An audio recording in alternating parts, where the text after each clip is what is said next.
You've been told to be strong by holding it all in, to keep smiling when everything inside feels like it's breaking, to push through, stay quiet, and pretend nothing hurts. But if that worked, why do so many people feel like they're crumbling behind closed doors? Why does life still feel heavy, even when everything looks fine on the outside? The truth is, strength isn't pretending to be okay. It's learning how to feel, how to let go, how to stand in the middle of chaos and still be at peace. And Buddhism holds the map. For thousands of years, Buddhist masters have taught a different kind of power. Not the loud kind, not the kind that needs to win, but the quiet strength that doesn't flinch when the world gets cruel, the kind that bends without breaking, that smiles with nothing to prove, that walks away from noise and still feels whole. Tonight, as these lessons sink into your mind, something will shift. The pressure to control everything will loosen. The tension in your chest will soften, and slowly the storm inside will begin to settle. You'll feel lighter, calmer, stronger, like finally taking a deep breath after holding it in for too long. And when you wake up tomorrow, you won't just feel rested, you'll feel ready. Ready to face life with a strength that doesn't come from fighting, but from deeply understanding. This isn't just a sleep audio. This is a rebuilding of your mind, of your peace, of your strength. Are you ready? Let's begin. And now that your heart's starting to settle, that deep breath starting to return, let's begin with the first truth. One that flips everything we've been taught about strength on its head. Because what if real power wasn't about force? What if the softest part of you was actually the strongest? People hear the word gentle and instantly think of weakness, like it means letting people walk all over you, like it means giving up. But they've misunderstood the whole point. Gentleness isn't surrender, it's strategy. It's strength refined so deeply that it doesn't need to shout. It doesn't need to prove itself. And in Buddhism, gentleness is not only a virtue, it's an unbreakable shield. Kindness isn't just about being nice. It's a response born from clarity. A choice made not out of fear, but out of deep control. When cruelty shows up in front of a Buddhist monk, their calm isn't submission, it's resistance in its most powerful form. Because reacting with anger is easy. Anyone can snap, anyone can scream, but staying rooted when someone is trying to pull you down, that's discipline, that's training, that's strength. A gentle response isn't born overnight. It comes from seeing the truth of things, knowing that people hurt others because they're hurt themselves, knowing that anger thrown at you is often pain misplaced. And instead of throwing it back, Buddhism teaches how to absorb it, transform it, and let it dissolve. That's not weakness, that's alchemy. Turning poison into peace. Cruelty doesn't disappear when you become gentle. The world doesn't get softer, but your response becomes sharper, cleaner, wiser, and that changes everything. Buddhist texts often use water as a symbol. It bends, flows, moves around obstacles, but try cutting it with a sword. Nothing happens.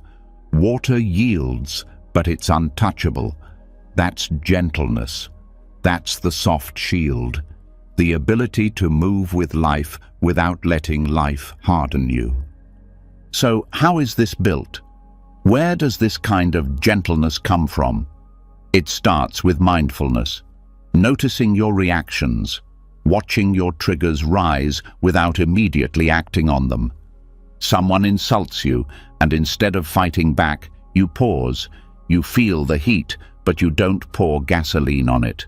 You let it burn itself out, and suddenly you're not controlled by anyone. You're free. That pause, that's the shield forming. That gap between stimulus and response is where Buddhism plants its seeds. Because in that space, you get to choose. Do you repeat the same angry patterns that keep hurting you? Or do you respond from something deeper, something still, something strong? Every time you choose stillness over reaction, the shield gets stronger. And one day, things that once ruined your day will barely move your peace. Compassion is also part of the shield, not the soft, fluffy kind that says, "It's okay" to everything, but the razor-sharp kind that sees clearly. That says, "I understand where your pain is coming from, but I don't have to take it on." Buddhist compassion includes boundaries. It's not about fixing everyone or sacrificing yourself. It's about seeing suffering and not adding to it. Sometimes that means saying no. Sometimes it means walking away without anger. That's real power, when you can walk away from fire without carrying the smoke with you. And here's where it gets deep.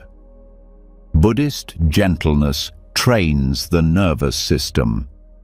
When you meet aggression with calm, your body learns safety. Your mind stops reacting like it's in a war zone. Over time, you don't just act peaceful, you feel peaceful, even in chaos, even in heartbreak, even in rejection, because you've trained your system not to collapse every time life gets loud. Think about it. How many times have people tried to push your buttons just to see if they could get a rise out of you? And how often have they succeeded? That's not strength. That's vulnerability in disguise. But when those same people realize they can't shake you, when their insults bounce off and disappear into your silence, that's when the real transformation begins. And it's not just about what they see, it's about what you feel, because not reacting saves energy, it saves clarity, and it leaves you standing when everyone else is exhausted from the fight. The Buddha didn't teach people to be tough, he taught them to be free. And freedom doesn't come from dominating others, it comes from mastering yourself. That's why Buddhist strength is quiet. It's not on display. It doesn't beg for approval. It doesn't need applause. It's strong in its stillness. And when tested, it doesn't crack. It absorbs. It watches. It learns. Then it responds, not with force, but with precision. Even when people attack with words, the Buddhist path teaches, don't take it in. One sutta tells the story of someone insulting the Buddha to his face, and instead of reacting, the Buddha asks, if someone offers you a gift and you don't take it, to whom does it belong? The answer is clear. Insults are gifts you don't have to accept. When you leave them untouched, they return to the sender. That's not weakness. That's elegance. That's grace. That's the soft shield in action. And this doesn't mean you let injustice win. It means you don't let injustice turn you into the thing you're standing against. You fight it differently, not with anger, but with clarity, not with hate, but with steady courage. Buddhism never says stay silent when people suffer, but it teaches that your fight must come from wisdom, not woundedness. That's how your shield doesn't just protect you, it protects others too. The deeper teaching here is about energy. Anger is draining, retaliation is heavy, Carrying resentment is like wearing armor made of stone. But gentleness is light. It doesn't hold grudges. It doesn't keep score, and yet it endures. Gentleness has stamina. It keeps you moving when others are stuck in their battles. It lets you flow forward while they're still fighting ghosts in their minds. And here's the paradox. The more gentle you become, the more people respect you. Not because you demand it, but because they can feel your centeredness. It's magnetic. They know they can't manipulate you. They know their chaos can't reach you. And that kind of presence? It changes rooms. It shifts conversations. It transforms relationships without ever needing to raise your voice. One of the most powerful Zen sayings is, "The bamboo bends in the wind, but does not break." That's the whole path. You don't resist life. You adapt. You stay rooted but flexible. And in doing so, you become unbreakable. Because true strength isn't about being rigid.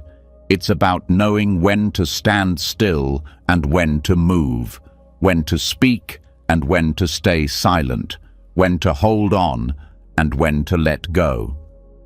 People think of gentleness as passive, but Buddhist gentleness is deeply active.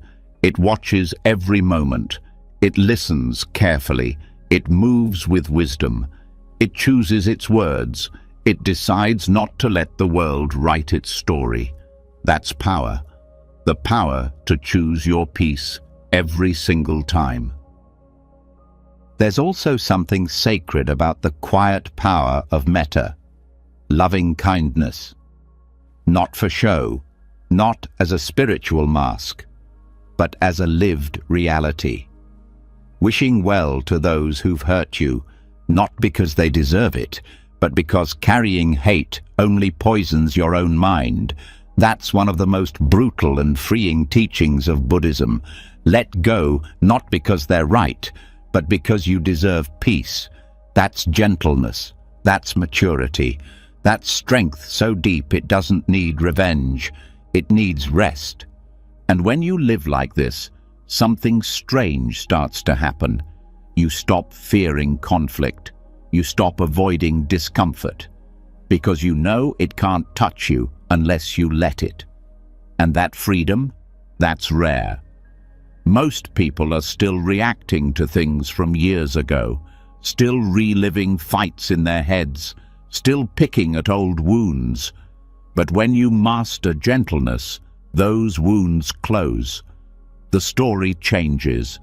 The world softens because you've softened, without ever becoming weak. That's the soft shield. It's invisible, but it's real. It doesn't come from a book. It comes from daily practice, sitting with your breath, noticing your thoughts, watching your emotions rise like waves, and then fall without dragging you under. Every time you breathe through it instead of reacting to it, you strengthen that shield. And one day, you'll wake up in the middle of chaos and feel calm. Not because life got easier, but because you got stronger. So don't let anyone tell you gentleness is weakness. Don't let the world convince you that you need to shout to be heard. Don't trade your peace for the illusion of power. Buddhist strength doesn't come with fireworks. It comes with stillness, with knowing who you are, with meeting life, not with clenched fists, but with open hands, ready to receive whatever comes and let go of whatever must go. That's the shield, and it's already inside you. Now, we just train it, one breath at a time, and once the soft shield begins to hold, once the heart learns to stay calm in storms without hardening, another layer begins to surface. Something deeper, something older, a force not outside, but inside. A whisper that questions everything, a voice that doesn't scream but doubts, that pulls you toward comfort when you need to grow and stirs fear just when you start to rise. That's the next training ground. That's Mara. People think of Mara as a monster, a demon, an evil spirit that tried to stop the Buddha from reaching enlightenment. But the real power of that story is symbolic. Mara isn't some external beast hiding in the shadows. Mara is internal resistance. Mara is that subtle force inside your mind that says, "You're not ready. You'll never change. What's the point?" It's the craving that wants to numb the pain, the fear that begs you to shrink, the illusion that tells you your worth comes from outside. This is where the real strength begins to form, not in silence or stillness, but in staring Mara in the face and not flinching, not running, not distracting, but seeing clearly. Because that's the trap. Mara isn't strong. He only wins when he's unseen, when he's disguised as logic, when his voice sounds like your own. The second you expose him, the illusion weakens. The mind begins to clear. When the Buddha sat under the Bodhi tree, Mara didn't come with fire or weapons. He came with pleasure, doubt, and fear. He offered desires to distract, questions to confuse, threats to scare. And what did the Buddha do? He didn't fight. He didn't run. He just sat, completely still, and said, "I see you, Mara." That sentence is everything. It's the ultimate turning point, not just in the myth, but in your life too. Because every day, Mara shows up.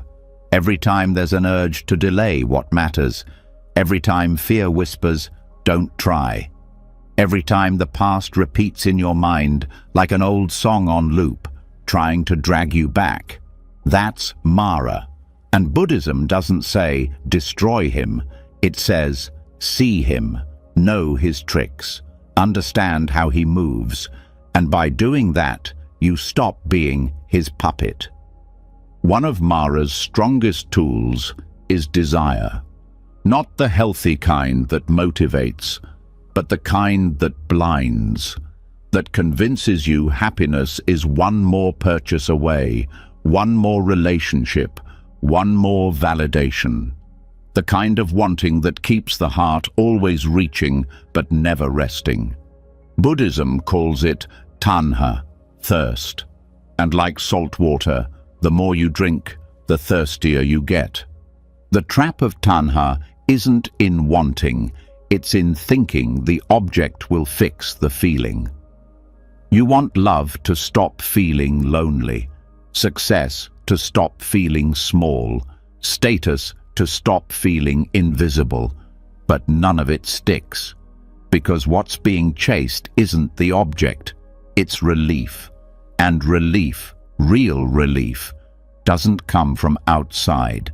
It comes from seeing the desire, sitting with it, and realizing it passes. And that's the clarity Mara doesn't want you to have. Because once you sit long enough with a craving without feeding it, you see through it. It starts to fade. The body shakes less. The mind gets quieter. The monster starts to shrink. And now you're not controlled. Now you're choosing. That's power. But it's not just desire. Mara also brings fear, and this kind of fear is sneaky. It shows up not to protect you, but to limit you. It wraps itself in logic. What if you fail? What will people say? You're too late. But fear that repeats is often not truth, it's habit. It's the nervous system replaying old stories, trying to keep you in familiar pain because it's easier than unfamiliar growth. So how do you train clarity in the middle of fear? You stop running. You breathe into it. You watch how the body reacts. You watch how the story builds in your head, and then you question it. You ask, is this real? Is this now? Is this helpful? And just like that, the fog starts to thin. That's what Buddhist practice sharpens, the ability to question the voice in your head without being controlled by it. This isn't the same as toxic positivity. Buddhism doesn't say, ignore your pain. It says, explore it. Be curious. Be direct. If a doubt keeps returning, don't push it away. Ask where it comes from. Doubts are like messengers. Sometimes they show up just to help you see where your confidence was borrowed instead of built. Sometimes they're here to show you a belief that needs updating. Either way, doubt becomes useful. And once something becomes useful, it stops being a threat. Mara also disguises himself as guilt and shame, regrets from the past that repeat endlessly, memories you wish you could undo, words you wish you hadn't said. But guilt, when held too long, becomes self-punishment. And shame? Shame tells the lie that mistakes define your worth, that you are your worst moment. Buddhism cuts through this with one of the simplest and most radical truths. The self is not fixed. You are not one thing. You are not your past. You are not your labels. And because of that, you can change. You can evolve. You can release the weight you've carried, not because you deserve to suffer, but because suffering isn't required for growth. Clarity is. And clarity doesn't always feel good. Sometimes it shows you the people you've outgrown, the habits that are killing your peace, the distractions you've been using to avoid your pain. But that clarity, that's the mirror. That's Mara doing his job, not to destroy you, but to test you, to see if you're ready to stop numbing and start living with your eyes wide open. Every time you meet Mara with awareness, your inner strength grows, because now you're not flinching from truth. You're using it, turning temptation into insight, turning fear into presence, turning doubt into wisdom. That's why in some Buddhist traditions, Mara isn't banished, he's invited. Because each time he comes, you get sharper. Each test becomes another step toward sovereignty, the kind of inner freedom no one can take. And let's be honest, most of us were trained to avoid discomfort, to hide our mess, to pretend. But Buddhism is the opposite. It teaches radical honesty, not to shame yourself, but to meet yourself fully, without judgment, without panic. And in doing that, something opens. The need to chase fades. The fear of being seen softens. And you realize you can sit with anything. That's the hidden strength in this path. Not the ability to feel good all the time, but the ability to stay grounded even when you don't. To walk straight through discomfort and not lose your center. To let Mara knock and open the door with calm eyes. That changes everything. Even the stories from ancient texts aren't just about history. They're metaphors for your inner world. The storms that show up in meditation, the distractions that pull you away from growth, the emotions that rise like waves when you're quiet enough to feel them. That's where the training happens, in the stillness, in the silence, when nothing's distracting you from yourself anymore. And the thing is, Mara doesn't just show up in crisis. He shows up when you're about to rise, right before you make a decision to grow, right before you commit to peace. That's when resistance hits hardest. Not because you're weak, but because you're close. And Mara's job is to make sure you're serious. So the next time that inner voice starts doubting, ask, is this truth or resistance? Is this fear or feedback? Because clarity means seeing the difference. And once you do, the doubt starts to dissolve, the fear loses its grip, the temptation passes through like wind, not walls, and in its place, stillness returns, clean, steady, untouchable. That's the paradox Mara never wants you to realize. He shows up loud, but he has no power unless you feed him. And when you stop feeding him, when you stop reacting, he has no choice but to leave. Not because you destroyed him, but because you no longer need him. He served his purpose. He showed you where your strength was hiding. So, don't fear Mara. Study him.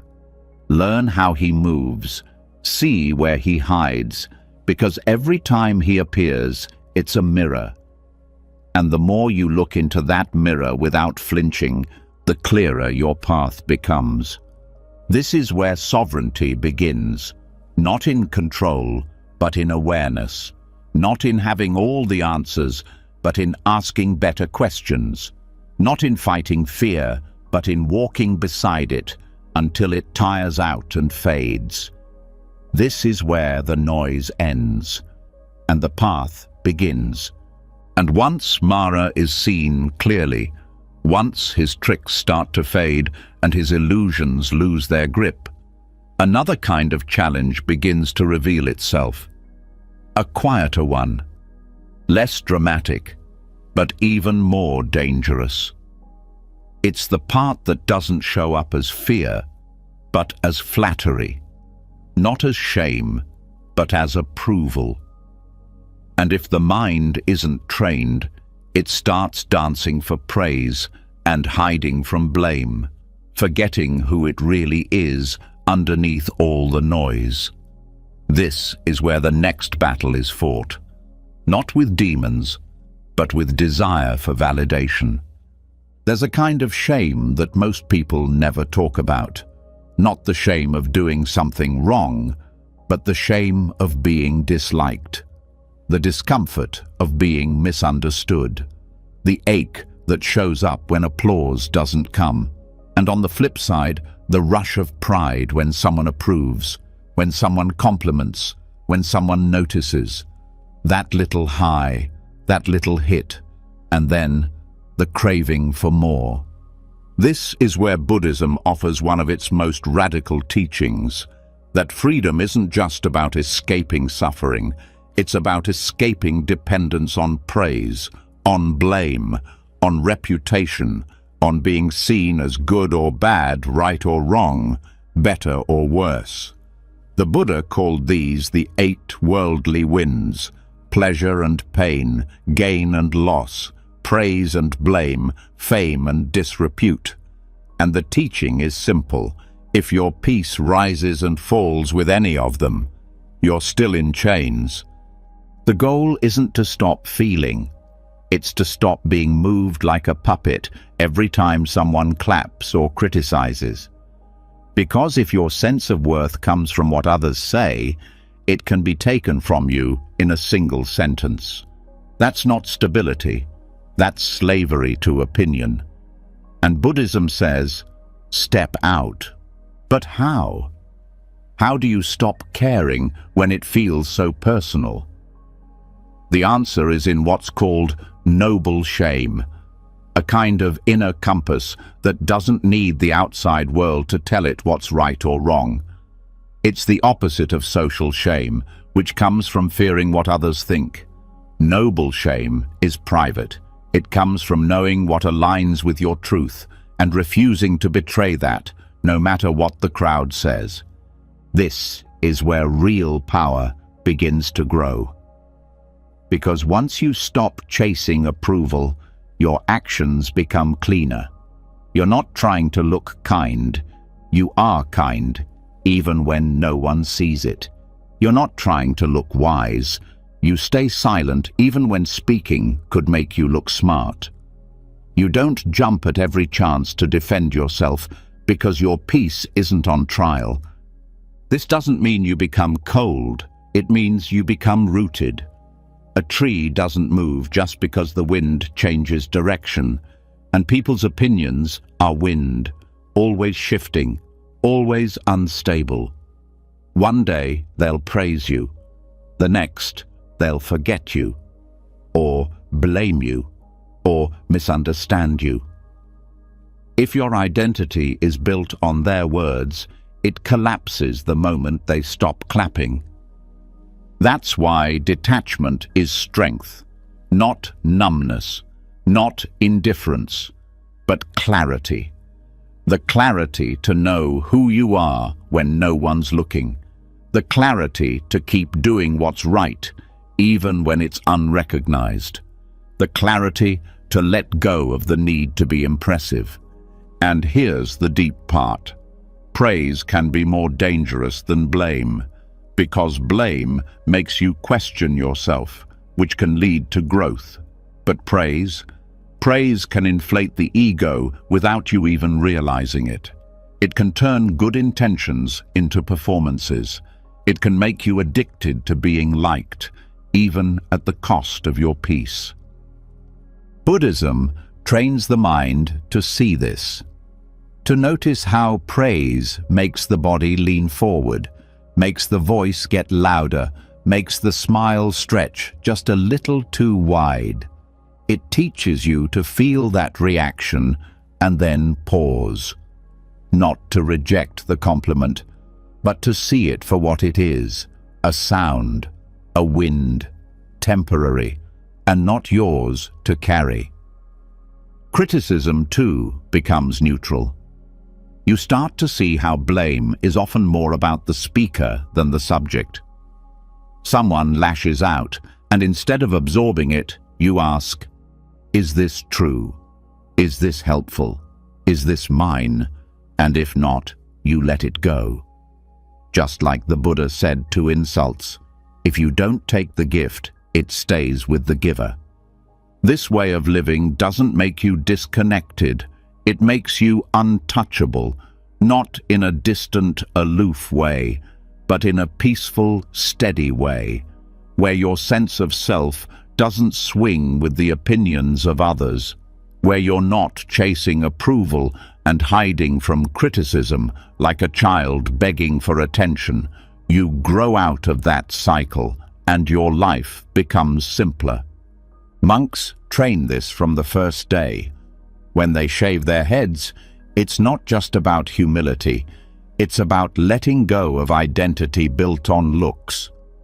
When they wear the same robes every day, it's not to impress, it's to erase the need to impress.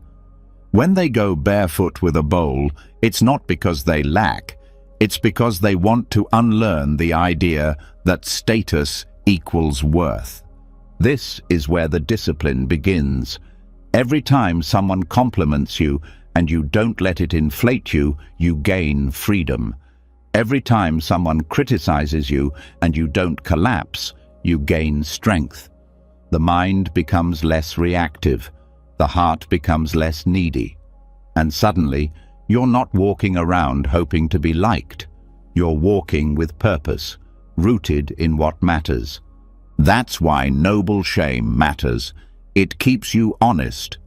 It's the voice that says, stay true, not because someone is watching, but because you are. And that's the difference between a life built on show and a life built on depth. And here's the twist. When you stop needing praise, people trust you more. They feel your calm. They feel your presence. Because you're not performing. You're not chasing approval with every word. You're just being. And that's rare, that's magnetic, that's real. Even in speech, Buddhism teaches to avoid exaggeration, not because it's wrong to express yourself, but because inflating truth is a sign of seeking reaction. If you always need your words to land with impact, you're still dancing for applause. But when you speak simply, clearly, without trying to impress, that's when truth cuts through. That's when people listen, not because you shout, but because you're quiet. There's a sutta where a monk is praised by a king and the monk responds with silence. Later, he's blamed by a rival, and again, silence. Someone asks him why, and he says, "Praise and blame are like echoes in a canyon. They are not me." That's the teaching, to hear the echo, but not become it. And yet, this isn't a rejection of connection, it's a refinement. Because the more detached you become from external noise, the more honest your connections become. You're no longer pleasing people to avoid discomfort. You're no longer twisting your truth to win approval. You're present, real, unshakable. There's also a reason why monks meditate on death, not to be morbid, but to remember that opinions die with time, that all the people who ever judged you will one day vanish, and the only thing left will be your own mind. That's the ultimate reminder. You're not living for likes. You're living for clarity.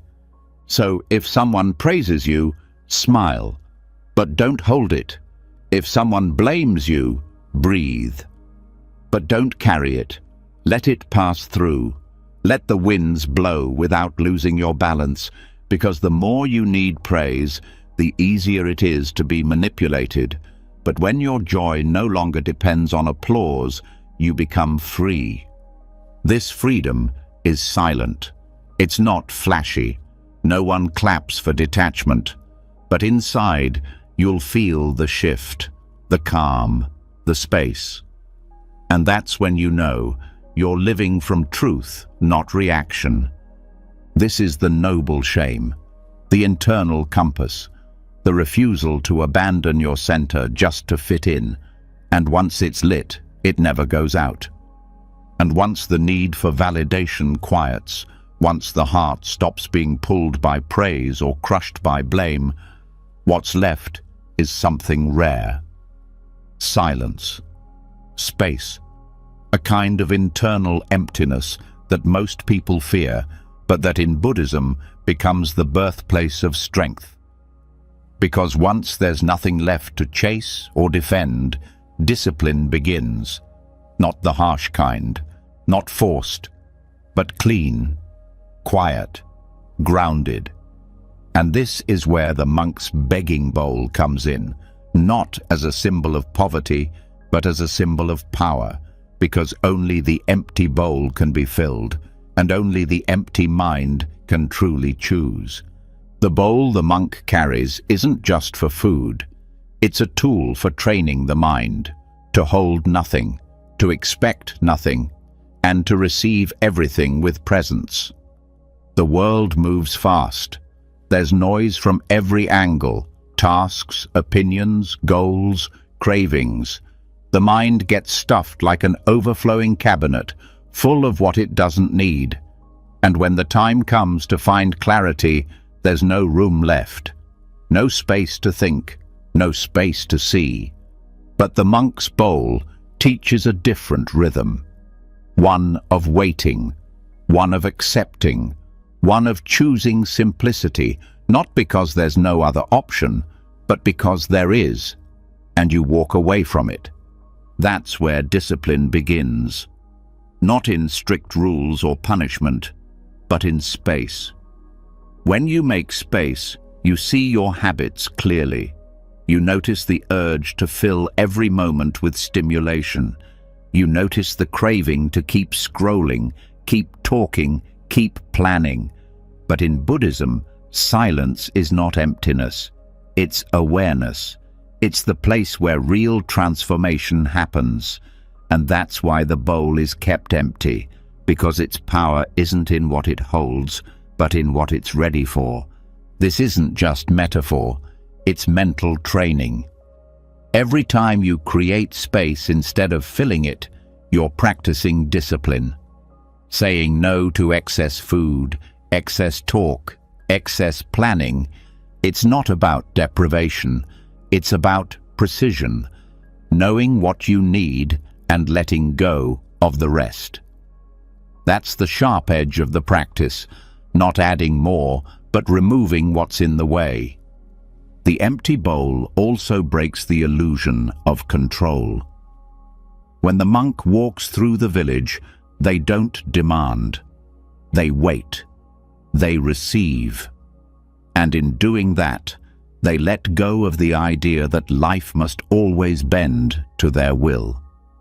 That's a deep strength most people never touch, because the modern mind wants to control everything, outcomes, people, reputation.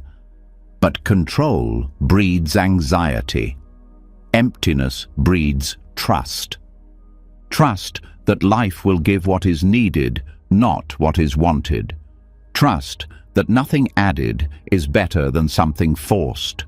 And trust that stillness can hold more truth than endless noise. This is the discipline that builds resilience. Because when you stop needing the next thing to feel full, you're no longer vulnerable to what's taken away. In chaos, the one who needs less is always stronger, not because they've given up, but because they've stripped away what weakens. The empty bowl doesn't resist the world. It moves through it lightly. It's carried without heaviness. That's the training. You don't need to force your life into shape. You need to stop filling every crack with distraction. Then the shape reveals itself. Mental clarity is born here. Because once you stop pouring every thought into action, once you let your mind rest, it starts to show you what matters. The noise clears, the fog lifts. You begin to notice what's really going on, not just in the world, but inside. The patterns, the cycles, the habits that sneak in and repeat when you're not watching. The empty bowl is what catches those without judging them, without grabbing them. It just holds space. This kind of discipline isn't about suffering. It's about sharpening. Sharpening the mind to feel more, not less. Sharpening awareness to catch thoughts before they spiral. Sharpening speech to say less, but mean more. In Buddhism, restraint isn't about fear, it's about strength. The strength to stop before habit takes over. The strength to breathe instead of react. The strength to stay light in a world that wants to weigh you down with everything. And the bowl keeps teaching. It reminds the monk every day to return to basics. No matter what wisdom is gained, no matter what insights arise, the bowl must still be cleaned, carried, and emptied. That's humility. That's the daily reminder. Nothing is owed, nothing is permanent, and the mind must remain open to receive the present moment as it is, not as it was planned to be. This is why Buddhist temples are often so simple. The walls are bare, the robes are plain, the rituals are quiet, because it's not about what you add, it's about what you clear away. Complexity is not depth, simplicity is. And in simplicity, the mind becomes disciplined not through pressure, but through space. That's the core teaching. Don't just do less, need less, want less, attach less. And in that detachment, you find a peace no possession can buy. Even in speech, the empty bowl shows up. Speaking less doesn't mean thinking less. It means thinking deeper, watching your words, pausing before you respond, letting silence do its work. That's where power begins to grow, because a person who can sit in silence without needing to fill it is a person who cannot be manipulated, cannot be rushed, cannot be pushed into reacting. And that kind of presence is discipline, because it doesn't come naturally. It comes from practice. The body trains this too. Buddhist monks eat 1 or 2 small meals a day, not because of a rule, but because they've studied what the body really needs. And in that study, they've found clarity, because too much food fogs the mind. Too much stimulation numbs the senses. And when the body is overloaded, the mind has to work twice as hard to stay clear. So they keep it light, they keep it lean, and in that simplicity, energy returns. The same goes for possessions. The bowl holds what is needed, not what is desired. And so the monk doesn't carry bags of belongings. There's no need. Every item is intentional. Every tool is used. And this teaches the mind to let go of attachment to things that only clutter the space where presence should be. That's discipline, not just choosing what to carry, but what not to. And then there's time. The empty bowl teaches time too. Because when you stop filling your life with unnecessary tasks and distractions, time stretches. The day slows. You begin to see where your attention is leaking, where your energy is being wasted, and you pull it back. That's how the disciplined life isn't exhausting. It's efficient. It's focused. It knows what to do and when to stop. The world around you won't understand this at first. They'll see emptiness as lack, stillness as laziness. But over time, they'll feel the shift. You'll walk differently, speak differently. Your presence will feel grounded, uncluttered, awake. And people will start to notice, not because you're loud, but because your energy is clean. That's what the bowl does. It purifies your actions, your intentions, your mind. And when hardship comes, and it always does, the empty bowl holds space for it. There's no panic, no scrambling to fix, just presence, just breath, just room. And that room is where peace can land, even when life hurts, even when things fall apart. Because the one who has space doesn't break. They bend, they breathe, they wait, and then they choose their next step, not in reaction, but in wisdom. This is the kind of discipline that outlasts chaos, the kind that doesn't crack under pressure because it never built its life on clutter. The bowl stays empty, and because it's empty, it's ready, always ready for whatever the next moment brings. That's the freedom Buddhism trains, not the freedom to have everything, but the freedom to need nothing. And in that space, in that quiet, something starts to grow, a kind of deep joy, not the loud kind, not the kind that comes and goes with events, but the kind that rises from living clean, living simple, living clear. And that joy, that's the gift the bowl was waiting for all along.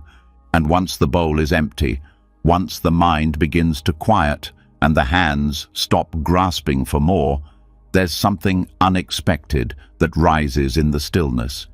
Not fear, not lack, not weakness, but a different kind of strength, the kind no one teaches, the kind that doesn't come from pushing harder or holding on tighter.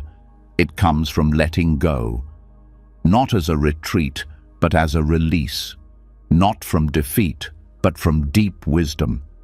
This is where Buddhist courage lives, in surrender. The word surrender scares people.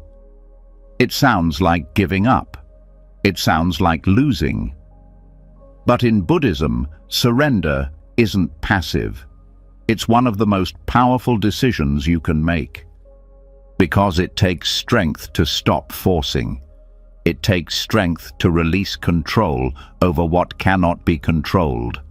The more you fight what is, the more you suffer. And Buddhism teaches not to fight life, but to flow with it. Not to give in, but to give up the illusion that you were ever fully in charge. That illusion is heavy. The belief that every outcome must be managed, every detail must be perfect, every person must behave the way you expect. It's exhausting, and it doesn't work. Control is a moving target. Life shifts, people change, plans break. But when the mind clings to certainty, it breaks with them. That's where letting go becomes the doorway to peace. Letting go is not escape. It's clarity. It's saying, this is what I can do, and this is what I can't. It's releasing what was never yours to carry. Expectations, regrets, the pressure to fix everything, the need to always be right, to always be strong, to always be calm. Surrender means softening without collapsing. It means staying open even when things fall apart. This isn't a theory, it's a practice. When frustration rises, surrender means not tightening your jaw, not storming off, not pretending it doesn't hurt. It means staying, breathing, letting the emotion pass without trying to control it or bury it. That's not weakness. That's strength so steady it doesn't need to dominate. It just allows. And through that allowing, it endures. The Buddha taught that suffering comes from craving and clinging, from wanting things to be different than they are. And the moment you let go of that grasp, something shifts. Not because the situation changes, but because your grip on it loosens. And in that looseness, peace enters. People often confuse surrender with giving up hope, but it's the opposite. Surrender is giving up the fight with reality. Hope is still alive, but it's not forced. It breathes naturally. It adjusts. It sees clearly. When you let go of how you thought life should look, you make room for how it actually is. And in that room, unexpected beauty shows up. You start noticing things again, the small ones, the quiet ones, the ones you missed while you were too busy trying to make everything perfect. And sometimes, surrender is the only path through pain. There are losses that can't be fixed, endings that can't be reversed, people who won't come back. Trying to hold on only prolongs the suffering. Buddhism doesn't ask you to forget. It asks you to accept, to grieve fully, to feel deeply, and then to let the moment go when it's ready to leave. That's where resilience is born, not in resisting the storm, but in standing through it without collapsing. This kind of strength is quiet. No one applauds you for it. No one sees the courage it takes to wake up every day with a heart that's been broken and still let it open again. No one sees the restraint it takes to stop yourself from fixing what isn't yours to fix. But inside, you feel it. That calm, that space, that clarity. That's the reward of surrender. Not applause, but peace. Even in relationships, surrender changes everything. When you stop needing others to behave a certain way to feel okay, you become free. You can love without control. You can support without attachment. You can listen without needing to fix. That doesn't mean you stop caring. It means you care without chaining your happiness to someone else's actions. That's love with boundaries, compassion without collapse. Surrender also deepens presence, because control always lives in the future, trying to shape what hasn't happened yet. But surrender lives now. It says, "This moment is enough. I don't have to escape it. I don't have to manage it. I just have to meet it." That's why meditators are trained to observe the breath without changing it. Not because the breath is magical, but because it's real. It's now. And learning to be with what is, without manipulation, trains the mind to surrender in daily life too. And this surrender ripples outward. It touches your work, your goals, your plans. You still act, you still dream, but you stop tying your identity to the outcome. You do what needs to be done, and then you release the result. That's the teaching of karma. Not that you control everything, but that you influence reality through action, without obsession over how it plays out. When the Buddha reached enlightenment, he didn't gain superpowers. He didn't start controlling the world. He simply stopped resisting it. He saw that everything is impermanent, that craving creates suffering, that letting go brings peace, and that surrender, true surrender, isn't a fallback. It's a doorway into clarity, compassion, and freedom. This isn't about being passive. It's about being wise. When it's time to act, you act. When it's time to speak, you speak. But you don't force. You don't chase. You don't grip life like it owes you something. You flow with it. And in that flow, your power is revealed. A kind of power that doesn't burn out. Because it's not trying to hold the whole world together. It's just holding space for it to unfold. This discipline shows up in the smallest moments. The plan that changes last minute. The friend that lets you down. The goal that slips away. Each time you get to practice. Do you tense and panic? Or do you pause, feel, and release? Every moment is a chance to soften your grip. And the more you do it, the easier it gets. The nervous system calms, the mind sharpens, the heart opens again. Not because everything is easy, but because you've stopped demanding that it should be. And in surrender, trust is born. Not blind faith, but a steady knowing that whatever comes, you can meet it.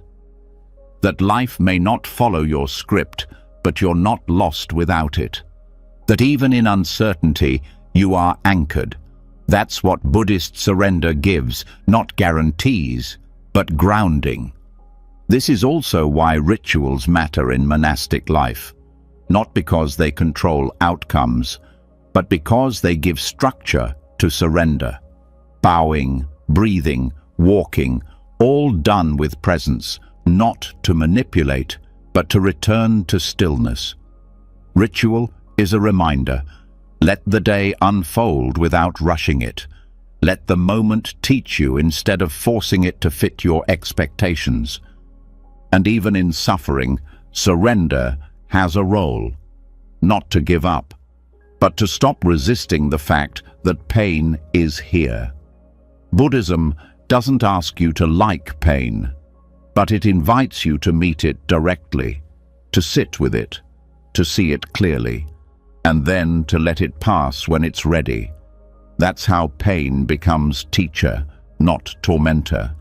That's how wounds become wisdom. This approach rewires your entire life. Goals become clearer, relationships become softer. The inner critic loses its grip, because now you're not living to control, you're living to respond, with presence, with honesty, with flow. And from that flow, action still arises. But it's no longer desperate. It's no longer coming from fear. It's calm, precise, clean, and the world starts to feel different. Not because it changed, but because your grip did. You stop fighting time. You stop fighting loss. You stop fighting the parts of yourself that are still healing. You start allowing everything to be as it is, and from that, transformation begins. That's the paradox Buddhist practice reveals again and again. The more you let go, the more grounded you feel. The less you try to control others, the more free you become. The less you try to force happiness, the more often it arrives. Because peace doesn't come from holding on. It comes from releasing what was never yours to carry in the first place. And that's the kind of strength most people never discover. Because it doesn't look strong on the outside, it doesn't perform. But inside, it's steady, it's calm, it's clear. And when life throws its next challenge, because it always will, you won't have to brace. You'll breathe, you'll open, you'll respond. This is surrender. This is strength. And once the grip is released, once the weight of control is finally set down, what starts to rise is not weakness, not emptiness, but a quiet kind of beauty. Something delicate yet steady, something soft yet indestructible. The kind of strength that doesn't come from avoiding pain, but from blooming directly out of it. Buddhism doesn't just teach how to endure suffering, it teaches how to grow through it. Not in spite of it, but because of it. And nothing expresses this better than the lotus. The lotus flower has become one of the deepest symbols in Buddhism for a reason. It grows out of mud, thick, sticky, dark mud. The roots twist through filth and sediment, unseen by the world above. And yet what rises through the water is clean, whole, beautiful, unstained by what it came from. That's not just a poetic image, it's the path of practice. It's the truth of transformation, that what tries to bury you can become what grows you. Pain doesn't ruin people. Denial does. Avoidance does. Pretending everything is fine while the heart is silently breaking, that's what withers us. But when pain is faced head-on, when suffering is no longer hidden or resented, something begins to shift. Not quickly, not dramatically, but deeply. The roots begin to reach downward with honesty, and the petals begin to reach upward with courage. Buddhism doesn't avoid the mud, it points straight at it. It says, look here, not to shame you, but to free you. Because buried in every difficult emotion is the seed of awakening. Anger shows where you've been hurt. Grief shows what mattered. Fear shows where attachment hides. Instead of pushing these emotions away, Buddhist practice teaches to sit with them, observe them, understand them. That's how the lotus grows, by rooting itself in what most people try to escape. The mistake is thinking beauty comes from avoiding the dark. But the strongest kind of beauty doesn't come from being untouched. It comes from being touched by everything and still staying whole. The lotus isn't pure because it floated above the mud. It's pure because it rose through it without losing its nature. That's what real strength looks like. Not polished, not perfect, but real. When suffering hits, the mind wants to either numb it or dramatize it. We either try to run from the feeling, distract ourselves, bury it in work, food, noise, or we let it define us, turn it into identity, wear it like a badge. Buddhism offers a third way. Feel the suffering fully, but don't cling to it. Acknowledge the mud, but don't sink in it. Let it nourish the roots, but keep growing. This means creating space for your suffering, not shrinking from it and not drowning in it, just holding it like a bowl, with awareness, with breath. This is where meditation becomes a tool of transformation, not to get rid of the pain, but to give it room to speak. And in that listening, clarity begins. You start to see the layers, the story, the beliefs wrapped around the pain, and slowly they begin to fall away. It also means letting go of the idea that healing should be fast or linear. The lotus doesn't rush. It doesn't force itself to bloom. It trusts the process, one breath at a time, 1 inch at a time. And that's how the most unshakable inner strength is built, not in leaps, but in the quiet decision to keep rising, even when it's hard. Some people think strength is the ability to stay untouched, but Buddhist strength is the ability to feel everything and still not be destroyed by it. To be fully human, raw, sensitive, open, and still walk forward, still care, still love, still rise. And there's something else the lotus teaches. Nothing has to look perfect for it to be sacred. The mud isn't a mistake. The wounds aren't flaws. They're part of the growth. They're part of the path. Buddhism doesn't promise to erase your suffering. It offers something more powerful, the tools to turn it into wisdom, into presence, into beauty that isn't shallow or performative, but earned through truth. Even tears become part of the water that holds the stem. Even heartbreak becomes the force that cracks open the seed. And when you stop resenting the dark, you begin to see it differently, as compost, as fuel, as the exact material needed for your awakening. But this kind of growth doesn't happen in isolation. That's why in Buddhist communities there's so much emphasis on Sangha, spiritual friendship. Because sometimes we need help remembering we're not the only ones in the mud. And hearing someone else speak from their pain, not to complain, but to connect, reminds us that the path is shared, that rising isn't a competition, it's a movement we support in each other. The lotus also reminds us of timing. Each bloom is different. Some people unfold quickly, others take years. There is no rush. There is no comparison. Buddhism asks you to honor your own pace, to listen to your own roots, and trust that growth is happening, even when it feels like nothing is changing on the surface, and even when suffering revisits, because it always does, the approach changes. Instead of asking, "Why is this happening to me?" the question becomes, "What can this teach me now?" That shift alone is transformation. It doesn't take away the pain, but it gives it purpose. It turns the mud into something meaningful, something usable.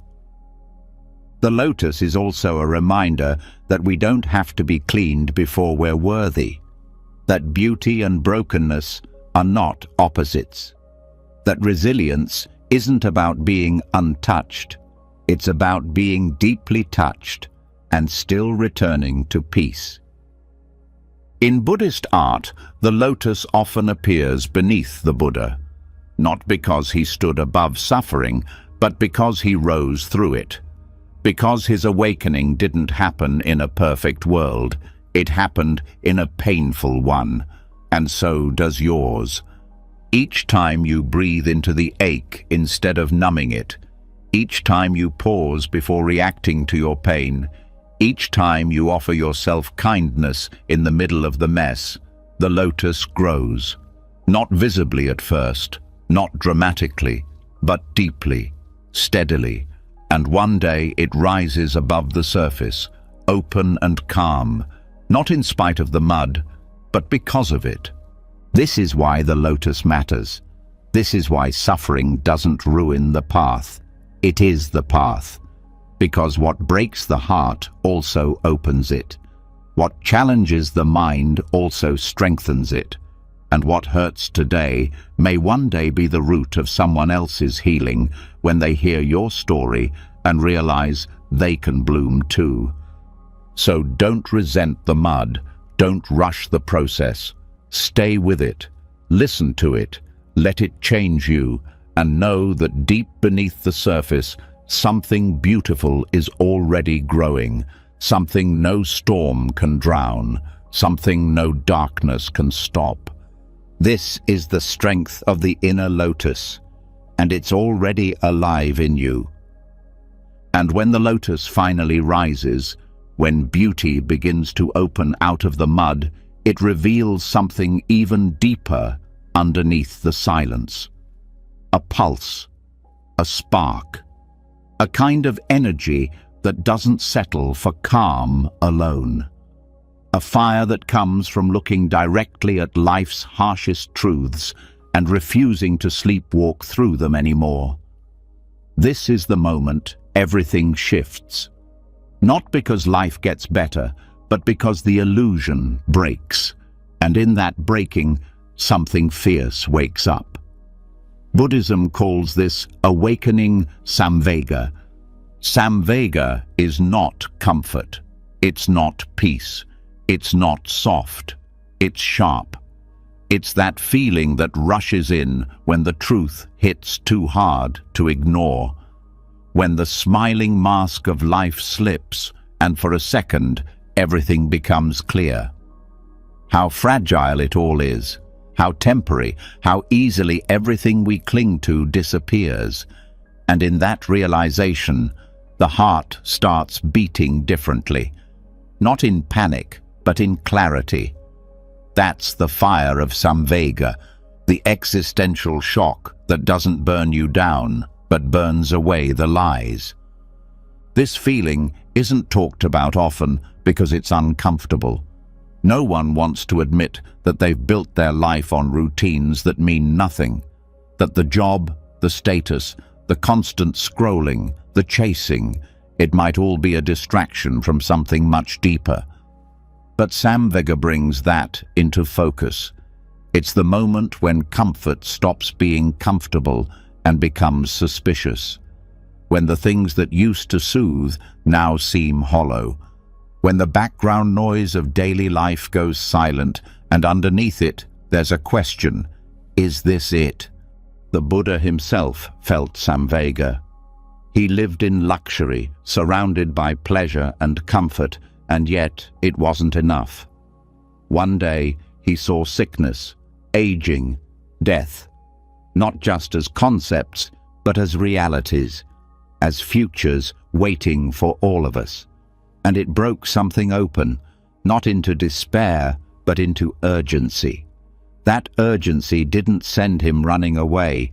It pulled him into something more honest. He left his comforts, not because he hated them, but because he saw through them. And that seeing became the start of everything.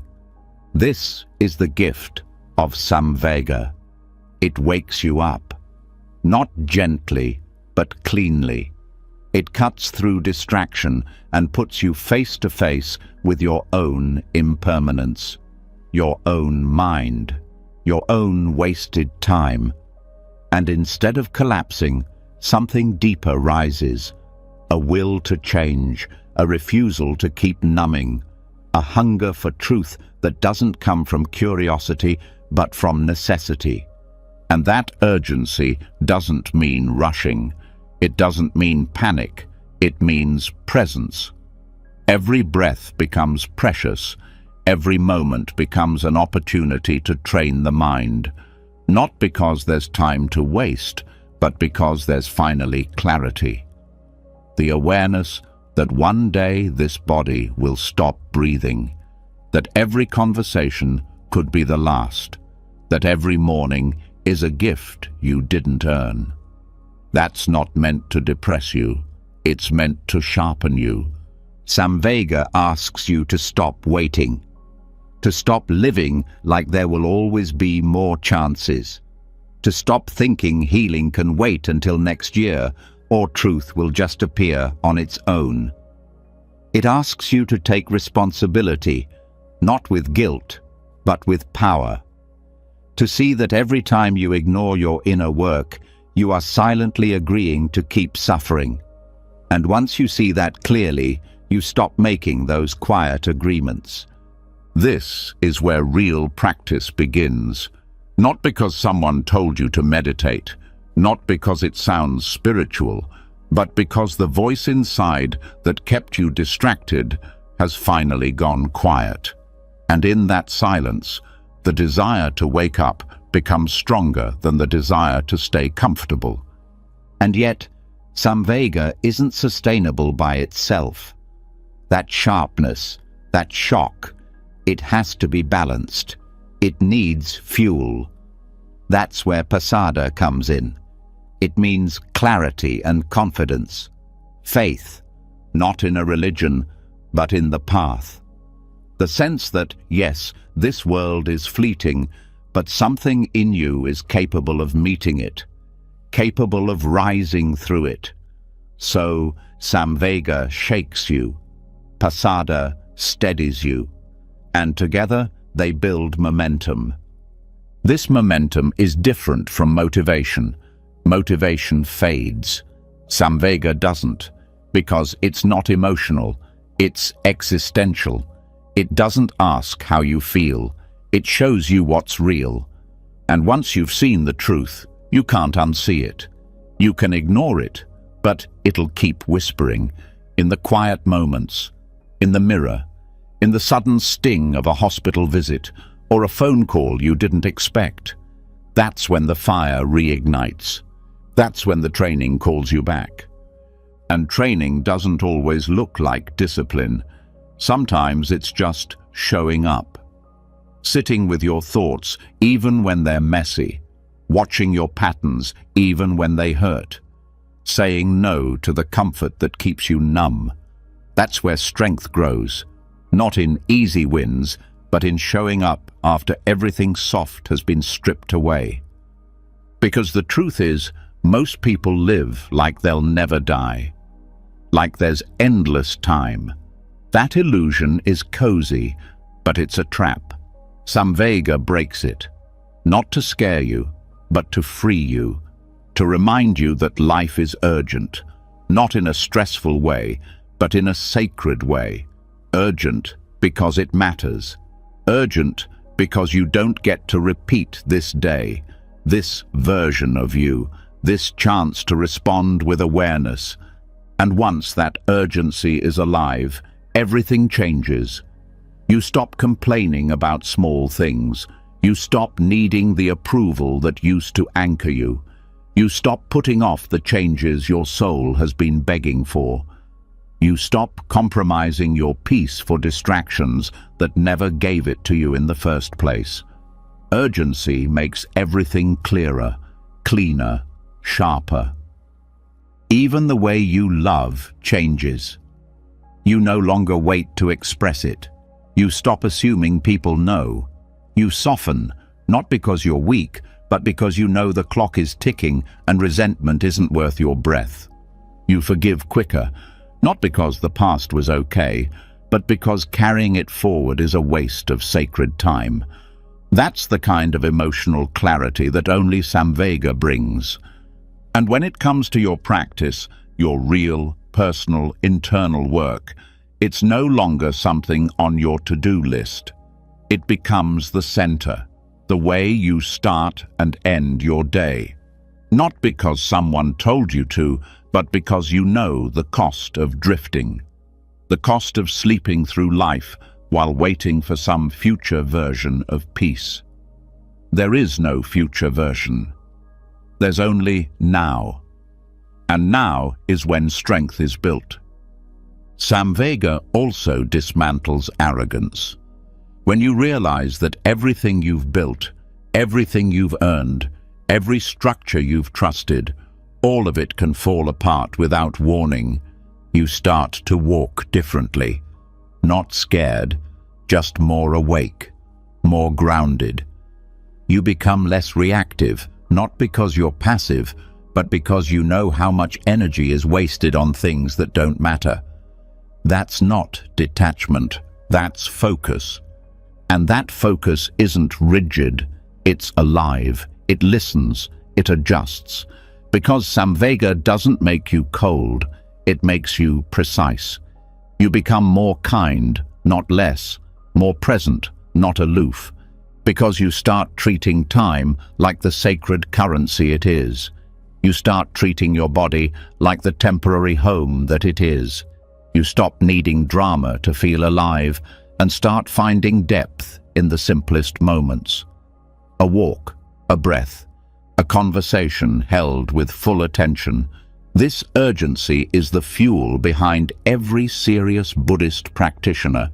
Not fear, not pressure, but reverence for life's impermanence, reverence for truth, reverence for the fact that while most people are sleepwalking, you have the chance to wake up.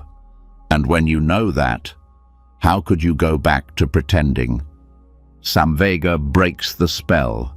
It doesn't offer comfort, it offers clarity, and from that clarity, the path becomes non-negotiable.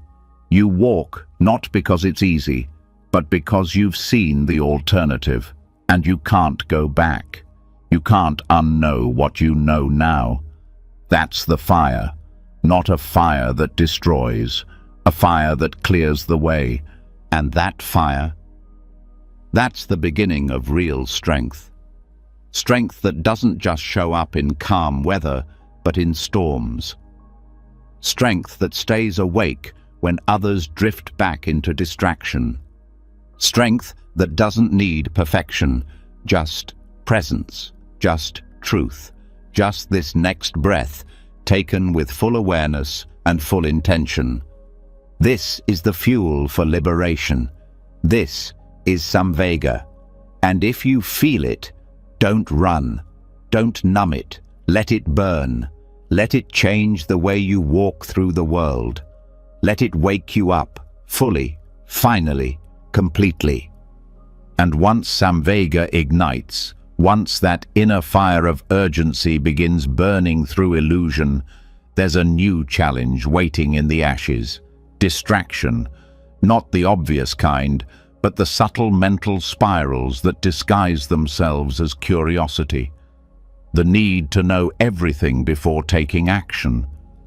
The endless loops of what if, why did, and how come. Even in the middle of transformation, the mind searches for escape routes in the form of endless speculation.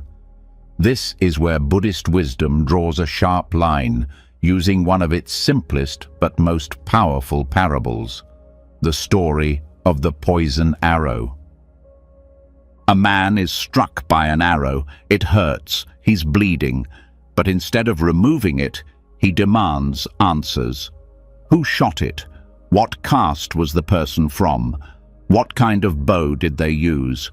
What was the string made of? Which direction did it come from? And the Buddha says, if he waits for all those answers before removing the arrow, he'll die.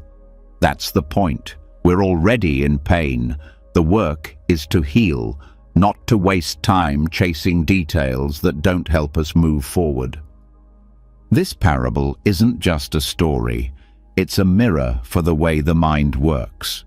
Pain shows up in life, and instead of meeting it directly, we get tangled in questions that lead nowhere. Why did this happen to me? Why is life unfair? Why do people change?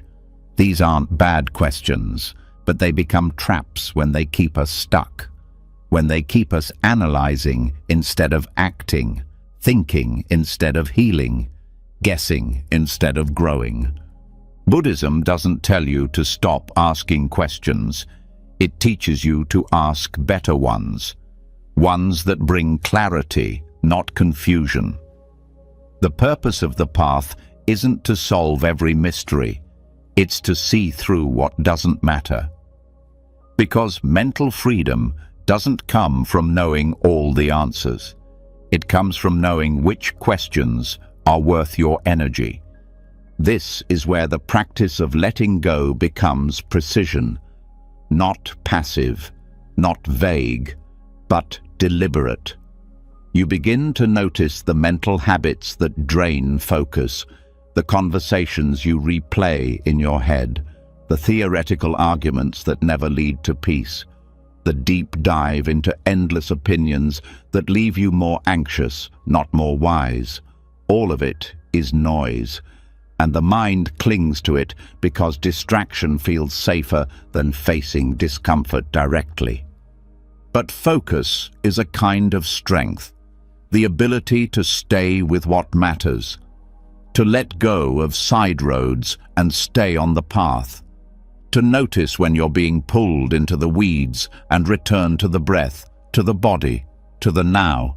Every time you drop a question that doesn't lead to truth, you build that strength. The poison arrow also speaks to timing. Life is happening now. Pain is present now. Healing starts now.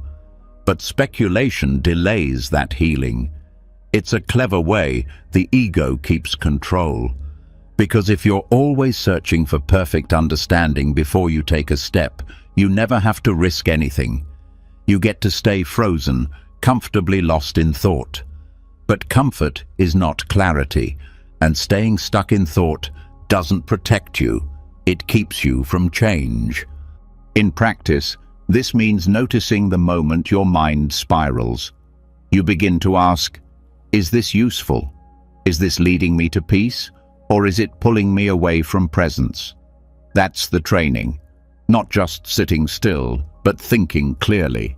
Protecting your attention like something sacred, because it is. Where your attention goes, your life goes. And if it's scattered, so is your strength.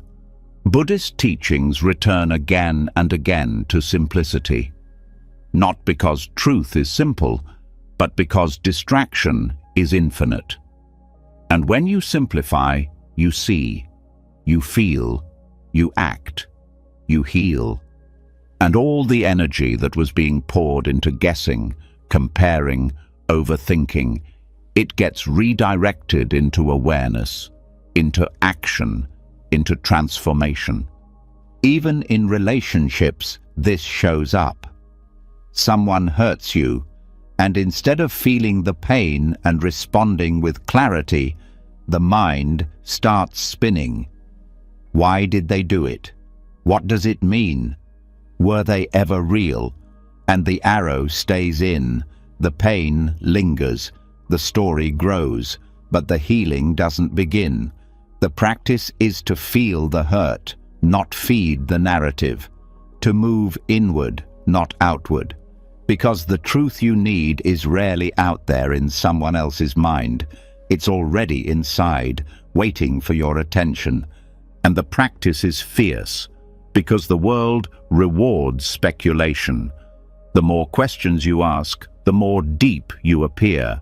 The more theories you entertain, the more intellectual you seem. But in Buddhism, clarity isn't measured by complexity. It's measured by peace. Can your thoughts end in silence? Can your mind rest in not knowing? Can you accept the mystery without letting it distract you from what's real? The poison arrow reminds you that time is not guaranteed. And while you're busy trying to understand the entire history of your pain, the moment to heal may slip by. That's not fear, it's focus. It's the understanding that life is too brief to waste in loops that never end.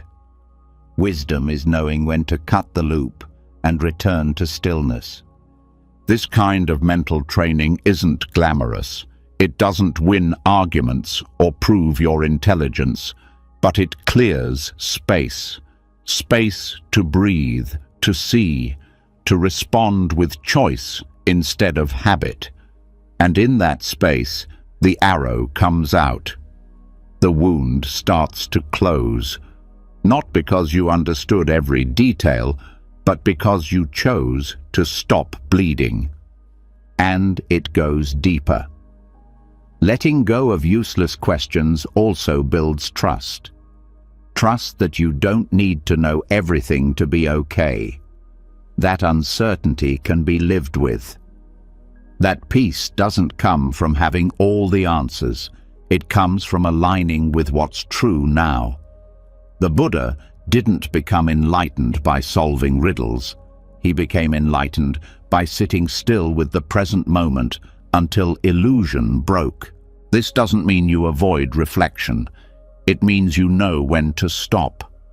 When the search stops leading to insight and starts circling into restlessness, and when that line is crossed, you return to the breath, to the body, to the heart. You choose focus over fragmentation. You choose peace over proving something. And here's where strength grows. Because in a world that worships mental stimulation, choosing silence is rebellion. Choosing focus is power. Choosing to drop the 10,000 distractions in favor of one clear step. That's courage, because it's easy to get lost in ideas. It's hard to stay present with reality. But presence is where life happens, and the deeper you drop into it, the more awake you become. This clarity doesn't require force, it requires attention, soft, steady attention, noticing when the mind drifts and guiding it back, not with shame, but with patience, over and over. That's meditation, that's mental discipline, that's how the roots of insight grow, quietly, slowly, through repetition, through refusal to chase what doesn't serve. The poison arrow also teaches compassion for yourself, for others. Because once you stop getting caught in unnecessary questions, you start listening differently. You stop arguing just to win. You stop analyzing others like puzzles. You begin to meet people where they are, not in theory, but in truth. You start to hear what's underneath their words, the pain, the hope, the silence, and you respond, not with more questions, but with presence. And presence heals more than answers ever will. It doesn't need to explain, it just needs to be there, fully. And that presence comes from letting go of what doesn't matter, from returning again and again to what does. So when the next distraction comes, the next spiral, the next, "Why did this happen?" Pause. Ask yourself, does this question move me closer to freedom? Or is it another arrow keeping me stuck? And if it's the latter, let it go. Gently, like setting down a heavy bag you didn't know you were carrying. Because the truth is, you don't need every answer. You need focus. You need clarity. You need space to breathe and move and heal. And that space is waiting beneath the noise, beneath the questions, beneath the need to know. That's where strength lives now, not in knowing more, but in knowing what to drop. And once the poison arrow is dropped, once the endless chase for answers is replaced by steady presence, what begins to surface is a different kind of awareness, one that doesn't move with the noise, one that doesn't rush, one that holds still when everything else pulls. And in Zen, this stillness isn't empty. It's sharp, alive, active in its silence. It's not the absence of movement. It's the presence of full control. And nowhere is that taught more clearly than in the practice of Zen archery. In Zen archery, hitting the target isn't the goal. The real aim is the mind, the focus, the state of being in complete alignment. Every breath, every shift, every draw of the bow is about total awareness. Nothing forced, nothing extra, no trying to impress, no chasing perfection. The arrow is released only when the mind is still, when the breath is true, and when the archer has disappeared into the act itself. That's what makes it powerful. That's what makes it spiritual. Because this is not about aggression, it's about precision born from calm. The modern world teaches the opposite. Move faster, work harder, hustle constantly. But Zen says, stop. Stop rushing toward everything. Stop trying to conquer life. Instead, meet it fully, without flinching. And that meeting only happens in stillness. Not the kind that collapses under pressure, but the kind that rises above it by refusing to be pulled in every direction. Stillness is not the same as doing nothing. It's not laziness or avoidance. It's the deepest form of engagement, because it means your mind isn't scattered. It's all here, focused, awake. The kind of stillness taught in Zen is like standing in the center of a storm, not because the storm disappeared, but because you've stopped running from it. You've become the calm it can't touch. In Zen archery, there's no rush to shoot. The bow is drawn slowly. The breath is watched. The heartbeat is felt. And only when everything aligns, not through force, but through presence, does the arrow release. And when it does, it flies effortlessly, accurately.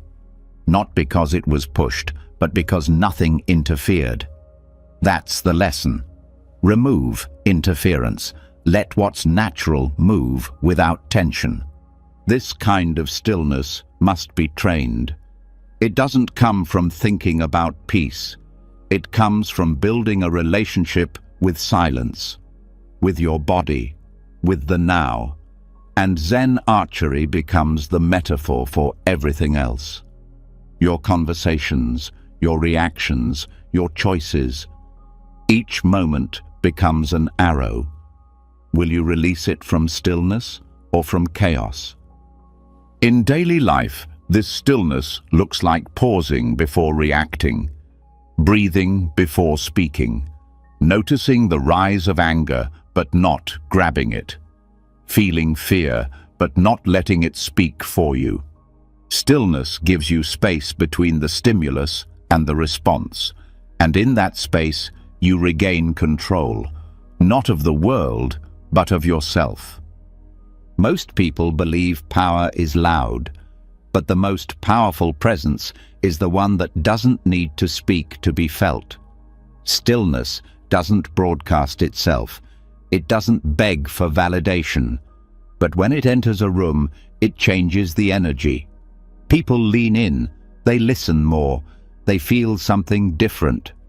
That's what happens when you become fully present, when your mind is no longer leaking energy in every direction.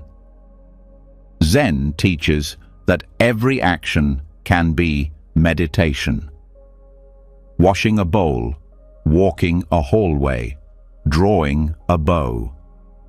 The task itself is not the point. It's the quality of attention you bring to it, the stillness behind the action.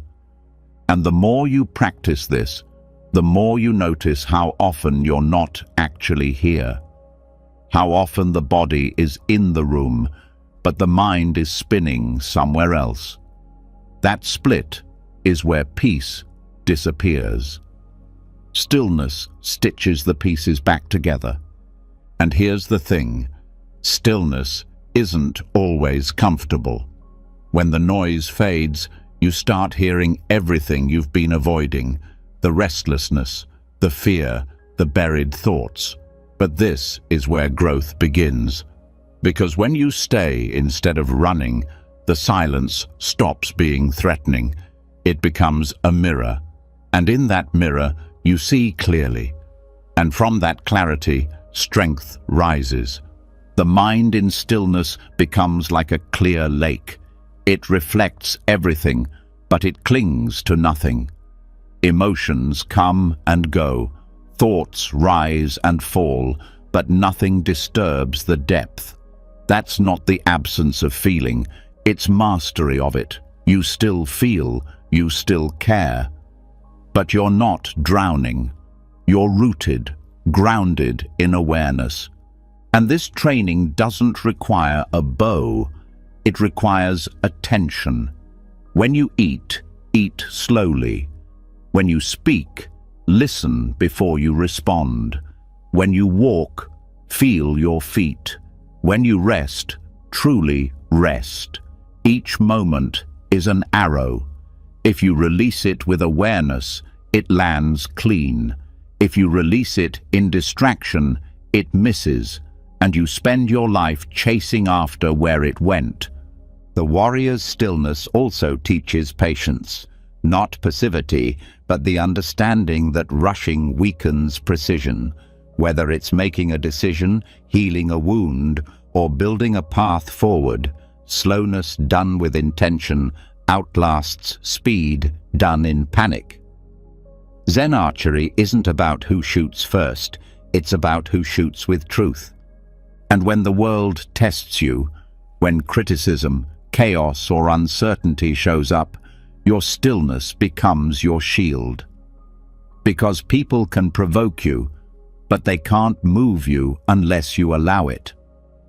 The goal isn't to fight everything. It's to be so centered that there's nothing left to pull. That's strength, not needing to strike, but choosing not to. This also changes the way you interact with others. When your presence is grounded, others feel safer. They trust your silence more than someone else's noise. You start to influence without dominating, lead without demanding, teach without preaching, because stillness speaks louder than performance ever could. And in your own practice, stillness becomes the measure.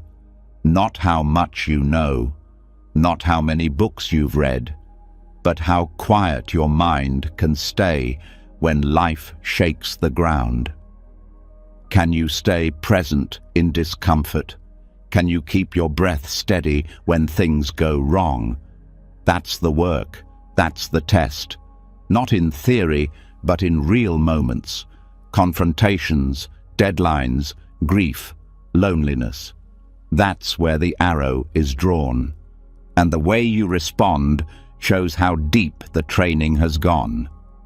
Stillness also teaches you to let go of outcome. In Zen archery, the goal is not to hit the target. The goal is to become the kind of person who can shoot with presence, who can release without attachment. That lesson extends to everything. You do your part. You show up fully, but you don't cling to the result. Because when the arrow leaves your hand, it's already out of your control. You trust the process, and then you bow. This kind of trust changes your relationship with failure. It stops being something to fear. It becomes feedback, a reflection, not of your worth, but of where your attention slipped. And instead of collapsing, you return to stillness, to form, to breath. You begin again. That's the quiet strength of the path, never needing to be perfect, only committed to presence. And when you live this way, life simplifies. The need to prove fades. The rush to win disappears. What's left is depth. A kind of presence that doesn't wear out, that doesn't need caffeine or adrenaline to stay awake, that doesn't fall apart when plans change or people misunderstand you. You carry the same stillness through joy and sorrow, success and failure. That's the warrior's stillness. Not a blank stare, not emotional flatness, but a depth of presence that can hold intensity without losing clarity. a silence that can hear what words miss, a calm so steady it becomes contagious. And it starts in small moments. Returning to the body, returning to the breath, noticing the urge to speak and choosing to wait, noticing the tension and choosing to breathe, over and over, until that stillness becomes second nature, until that silence stops feeling empty and starts feeling like home. This is the training, not just for monks, not just for warriors, but for anyone who wants to live with intention instead of reaction, who wants to move through life like a bow drawn with care, focused, grounded, alive. And once the warrior learns stillness, once silence becomes sharper than noise and presence steadier than reaction, something even more subtle begins to unravel beneath the surface. Not a sound, not a thought, but a deeper identity. One that's been quietly shaping every action, every reaction, every story. It's the self, the label, the inner character we've all been taught to build and defend. And now, the path takes a sharp turn. Not toward becoming more, but toward unlearning. Not toward finding a bigger identity, but toward dissolving the one that was never real. This is where Buddhism turns everything upside down, revealing a freedom most never find. The freedom from self. From the very beginning, identity gets assigned, first by others, names, roles, expectations, and then by ourselves, slowly building a mental image of who we are based on what we've done, how people see us, what we've gained or lost. That image becomes armor, and that armor becomes prison, because every time it's threatened by failure, by rejection, by change, the entire structure shakes. And most people spend their lives holding it up, patching the cracks, defending the illusion. But Buddhism teaches that this self we protect doesn't actually exist in the way we think it does. It's not a solid thing. It's a collection of memories, labels, preferences, and roles, none of which are stable, none of which define the core.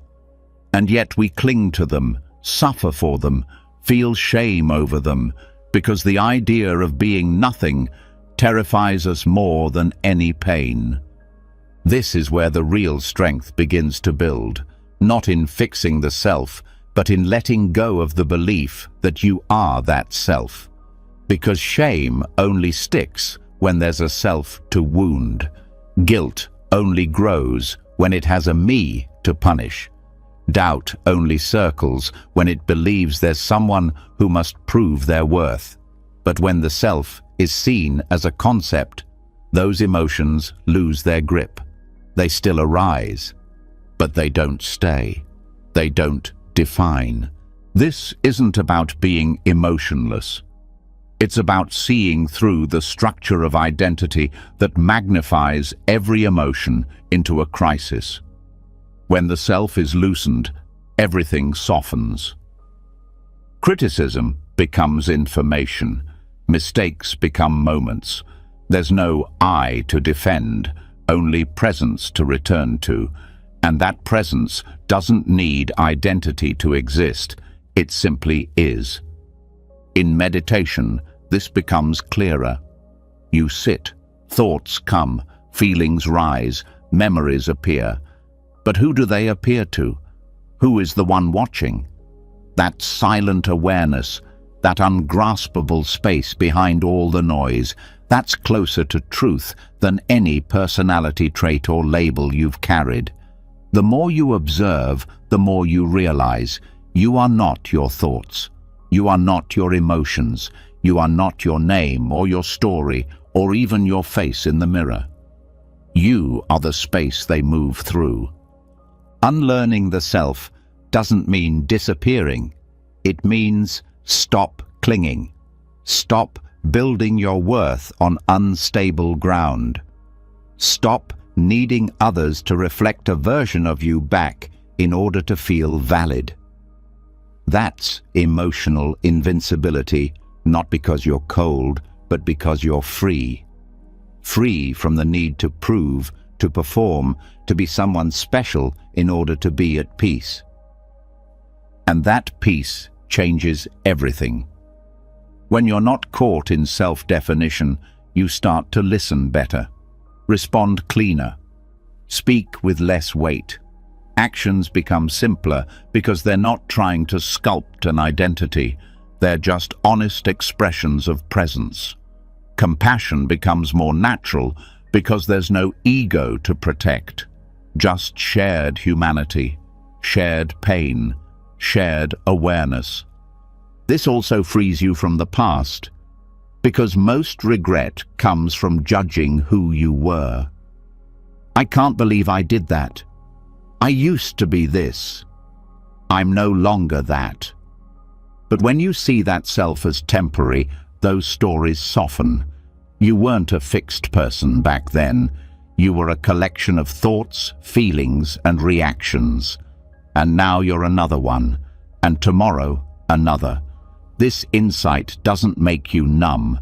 It makes you forgiving. It lets you breathe again, and even the future changes, because identity is often projected forward. I need to become someone. I need to live up to this version. I need to be remembered this way. But once you stop needing to be anyone in particular, the future becomes lighter. Not empty, just unburdened. You still grow, still serve, still act, but not from a place of needing to be seen, from a place of truth, of alignment, of flow. The Buddhist teaching of anatta, or non-self, isn't nihilism, it's liberation. It doesn't say nothing matters. It says clinging to a fixed self causes suffering. And by loosening that grip, we find space to live more fully, more openly, more awake. This also transforms your relationships. When you're not trapped in a role, parent, child, leader, healer, you can meet others without filters, without needing to be admired or feared or loved a certain way. You show up as presence. And in that presence, something honest unfolds, something not shaped by identity, but by connection. And when conflict happens, as it always does, unlearning the self allows for forgiveness, because you stop needing to be right in order to feel whole. You stop needing others to agree in order to feel safe. That flexibility is strength. It means you can bend without breaking. You can hear hard truths without crumbling. You can walk away from judgment without carrying it home. Even in solitude, the benefit appears. The fear of being alone is often the fear of being with no identity, no reflection, no audience. But when the self quiets, solitude becomes nourishing, not lonely, but spacious. You meet your own awareness like an old friend. No performance, no roles, just being. And that being is enough. This kind of freedom can't be faked. It's not about rejecting all labels loudly. It's about no longer being bound by them inwardly. You can still have a name, a story, a style, but they no longer own you. They're useful tools, not your core. That shift happens slowly, gently, through mindfulness, through questioning, through watching the self arise and fall 1,000 times until you finally stop mistaking it for truth. And then something strange happens. The less you cling to self, the more natural your actions become. Kindness flows easier, creativity flows freer, decisions come with less inner noise, because the pressure to be someone is gone, and all that's left is presence, awareness, action rooted in now, not in image. This is what Buddhism means when it speaks of true strength. Not the kind that resists shame, but the kind that sees shame clearly and doesn't attach. Not the kind that fights guilt, but the kind that sees it arise and pass without feeding it. Not the kind that never doubts, but the kind that sees doubt as a passing cloud, not a permanent truth. And it's not about being above pain. It's about no longer identifying with it. You can feel grief without becoming it. You can feel anger without being consumed. You can feel joy without trying to trap it, because you're no longer the one riding the wave. You're the ocean underneath. This doesn't mean the work ends. The self will keep rising. It's sneaky. It wants to reappear through pride, through comparison, through subtle self-importance. But now you know the game. You catch it. You smile. You return to breath, to now, to what's real. This return is the path, over and over, unlearning the self, returning to presence, moving from that space without attachment. And in doing so, you find a kind of emotional invincibility that doesn't need armor, doesn't need applause, doesn't need anything but clarity.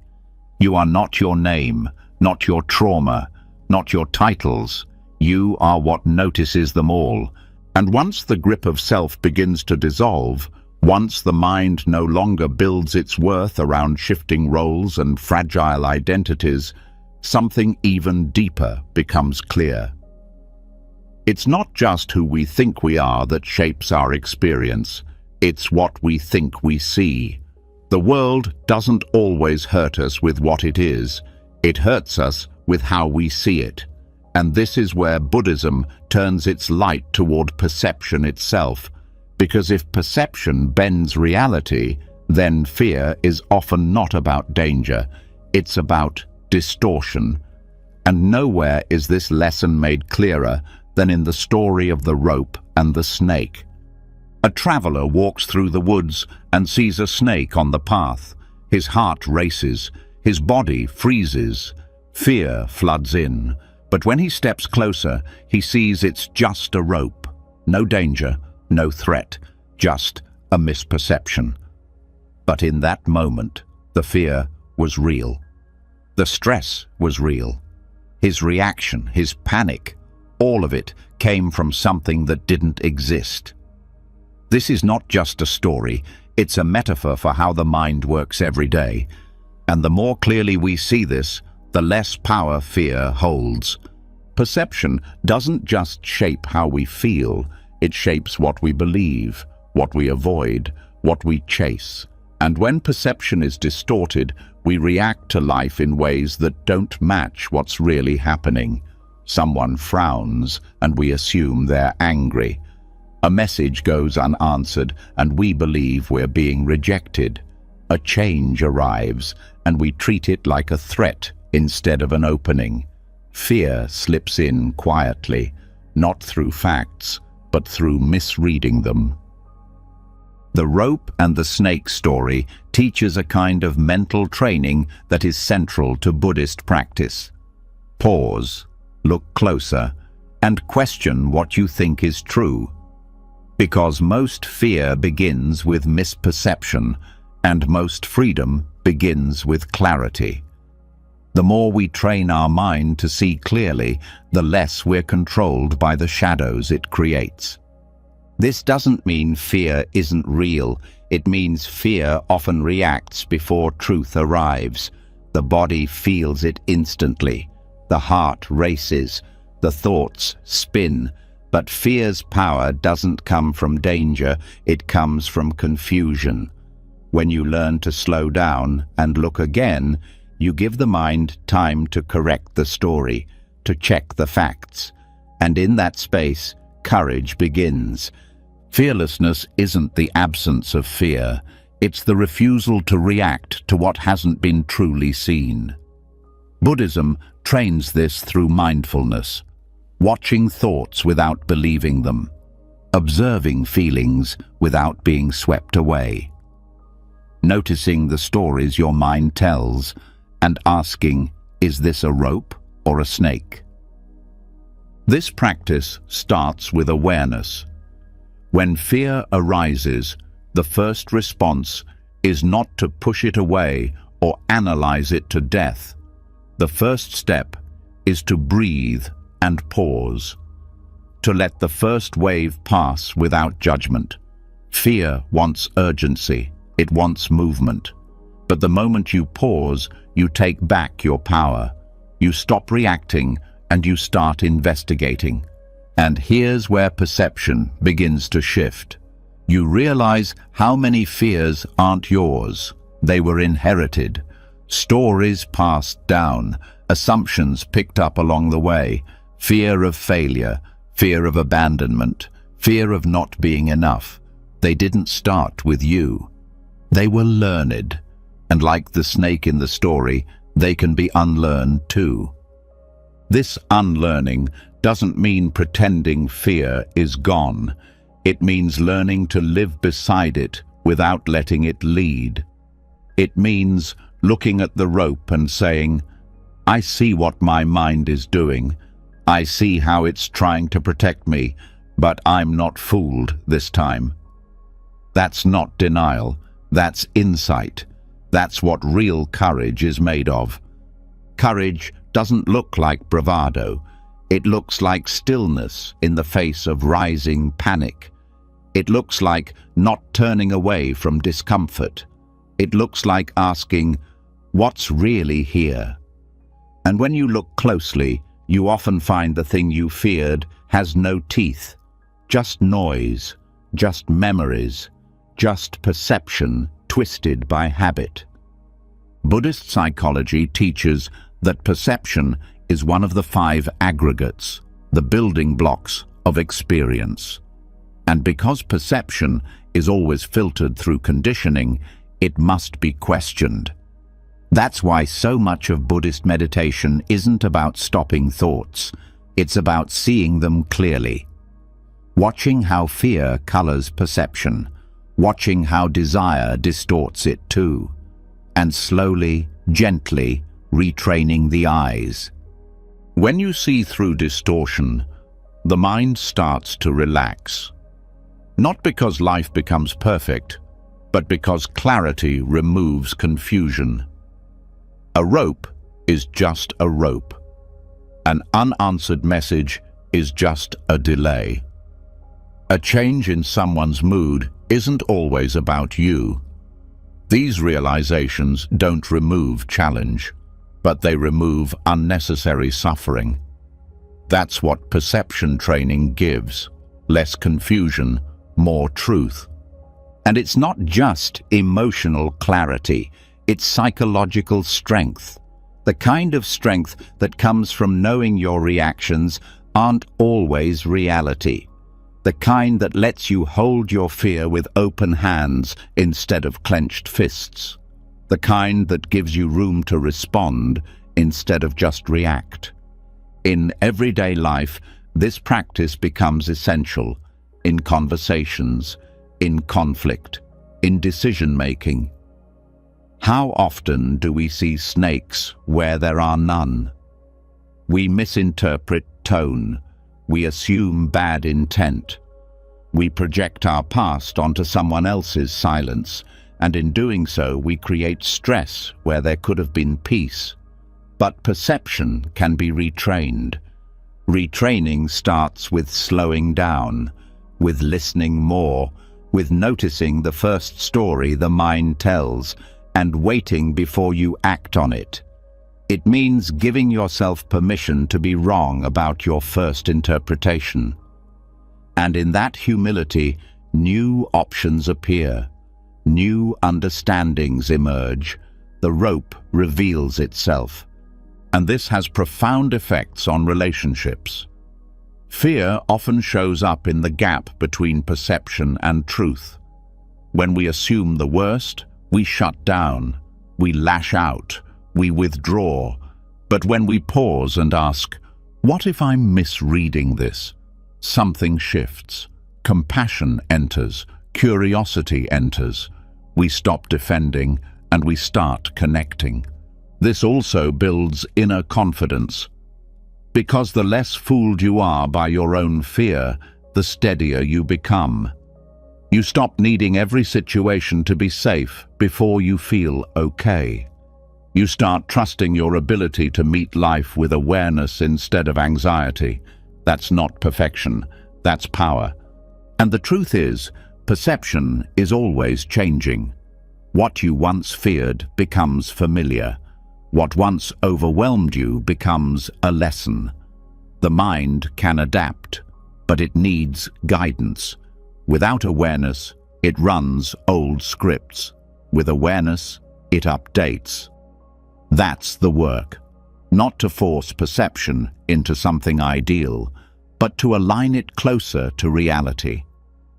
The rope and the snake also teach presence, because distortion often lives in the future or the past. We see snakes not because they're here, but because something from before tells us to expect them. But the rope, it's right here, now, and when we stay present, the mind doesn't need to predict, it can just observe. And in observation, fear softens. This kind of clarity also allows for quicker recovery. Fear may still arise, triggers may still appear, but you catch them sooner, you come back faster, you don't spiral as long, and every time you return to truth, your strength grows. Quietly, steadily, like light returning after a storm. The Buddhist path isn't about becoming fearless in the sense of never feeling afraid. It's about developing the wisdom to know when fear is real and when it's just a rope. That wisdom is built in silence, in stillness, in patient investigation, and the more you build it, the more freedom you gain. Because freedom doesn't always look like joy. Sometimes it looks like not panicking. Sometimes it looks like staying steady when the old story starts playing again. Sometimes it looks like saying, I don't know if this is a rope or a snake yet, but I'll find out. And in that space, the mind opens, the breath returns, the reaction softens, and you get to choose your next step instead of being pulled by fear's first impulse. This is perception training, not to remove all fear, but to build the strength that keeps fear from driving, to become more honest with yourself, to stop confusing the first thought with the final truth, and to let each moment teach you how to see a little clearer than before. And once the rope is seen for what it is, once perception clears and fear loses its hold, a new question begins to rise from the quiet. If clarity brings peace, why does restlessness still return? Why does the mind, even after seeing through illusion, keep searching, grasping, reaching? Because fear isn't the only force that distorts the present. Craving does too. The ache for more. The tension of not enough. The itch to escape what is and chase what could be. This is where the next layer of practice begins, not in silence, but in fire, in the furnace of frustration. In Buddhism, craving is called tanha, thirst. It is the engine of suffering. Not because wanting is bad, but because the kind of wanting that never rests keeps the mind spinning in circles. It tells you, once I get this, I'll feel okay. Once they respond, I'll feel whole. Once this changes, I can breathe. But the truth is, even when the craving is fulfilled, it's never enough. Satisfaction flickers, then disappears, and the mind moves to the next thing, always forward, never still. This craving isn't just about material things, it's psychological, emotional, craving for certainty, for recognition, for control, for a version of life that finally feels safe and finished. But life doesn't stop shifting. People don't stop changing. The body doesn't stop aging. And so, the craving becomes permanent tension, never satisfied, never silent. But here's where Buddhism offers something radical. It doesn't tell you to hate your cravings. It tells you to study them, to use them, to turn the very fire of dissatisfaction into a training ground for strength. Because craving isn't the enemy, it's the teacher. If you meet it directly, if you stop running from it and start walking through it with awareness. This begins with mindfulness. The moment craving arises, you pause. You feel it, not just as thought, but as sensation. The way your chest tightens, the way your breathing changes, the way your focus narrows to that one thing you think you need. That's the start of the training, not in resisting with force, but in witnessing with precision, not acting out the craving, not indulging it automatically, but also not repressing it with shame. Just holding it, watching it, letting it show its full face without reacting. And in that space, something begins to shift. You start to see craving as movement, as energy, not as identity, not as instruction. You realize, this urge is here, but it's not me. It's not truth.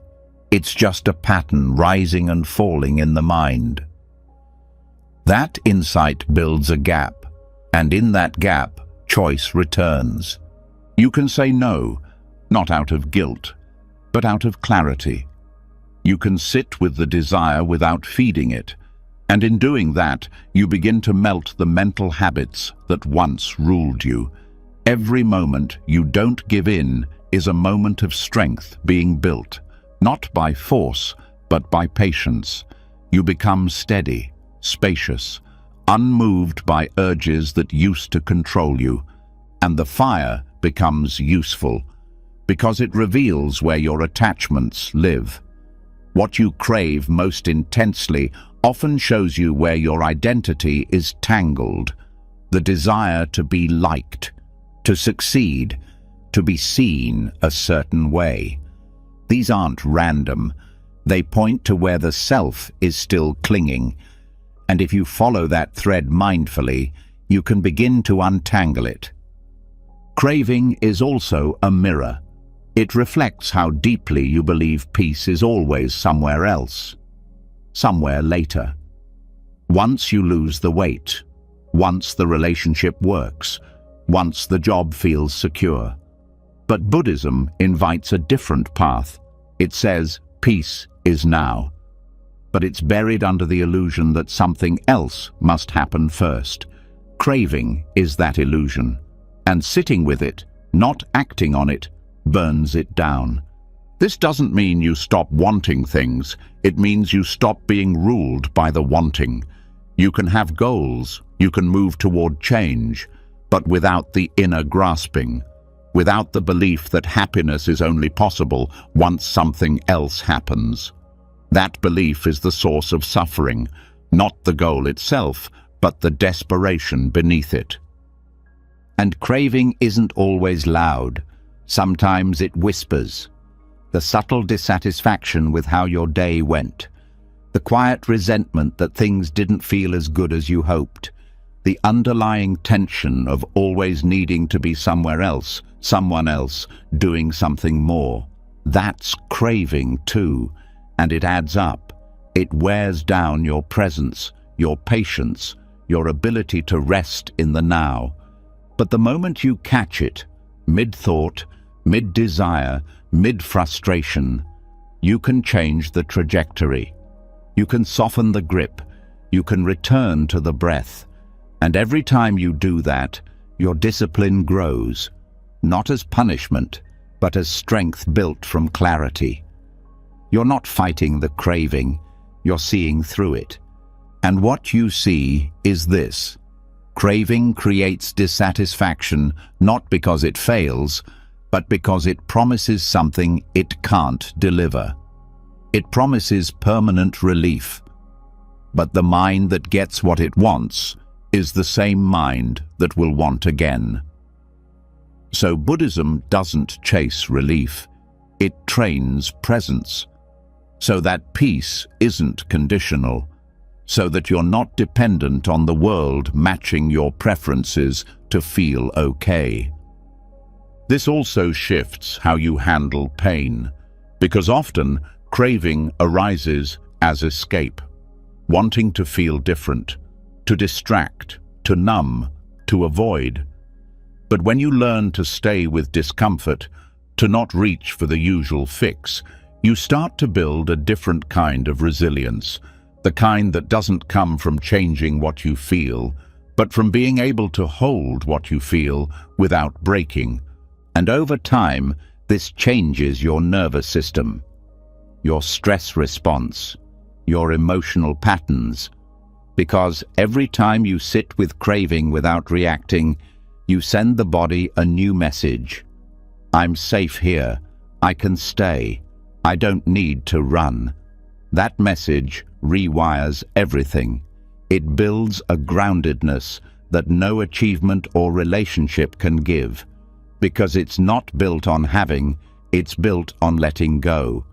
And this has ripple effects everywhere, in how you eat, how you scroll, how you speak, how you respond to irritation. Craving touches all of it, and so mindfulness must enter all of it, not to shame you, but to train you, to turn your ordinary habits into sacred ground. Every time you feel the pull toward what you don't need and pause instead, you plant a seed of strength, of freedom, of a mind that doesn't flinch, because frustration itself isn't failure, it's fuel. It shows you where your edges are, where your discipline is still growing, where your peace still depends on control, and instead of avoiding that heat, you meet it. You enter the furnace not to burn up, but to burn through the illusion that you need more to be okay, through the lie that you can't sit with what is, through the belief that peace lives later, not now. And this practice isn't easy. It will test your patience, your pride, your old coping strategies. But every time you come back to the breath instead of the craving, every time you choose stillness over escape, you become stronger, not visibly, not dramatically, but deeply, quietly. With each decision not to feed the fire, you become the space around it. And eventually, the craving changes. It loses its urgency. It starts to feel familiar, manageable, not because you forced it down, but because you watched it so many times it stopped fooling you. And in its place, something else grows. Contentment, not the loud joy of pleasure, but the soft steadiness of enough. You no longer need everything to change for your peace to stay. You no longer collapse when something you want slips away. You no longer panic when the next high doesn't arrive. That's freedom. Not because craving is gone, but because it no longer commands your life. The furnace didn't burn you, it refined you. The heat didn't destroy, it revealed what was solid beneath the impulse. And now that strength walks with you, in small moments, in silent decisions, in the quiet courage to want and not follow, to feel lack and still stay present. This is the path of using craving as fuel, not to chase, but to transform, not to get more, but to need less, not to silence desire, but to stop believing it controls who you are. And once the fire of craving has been endured, once you've sat through the burn without reaching, without numbing, without flinching, what's left is not exhaustion, but something calmer, a kind of stillness that feels earned. But life doesn't always burn in flames.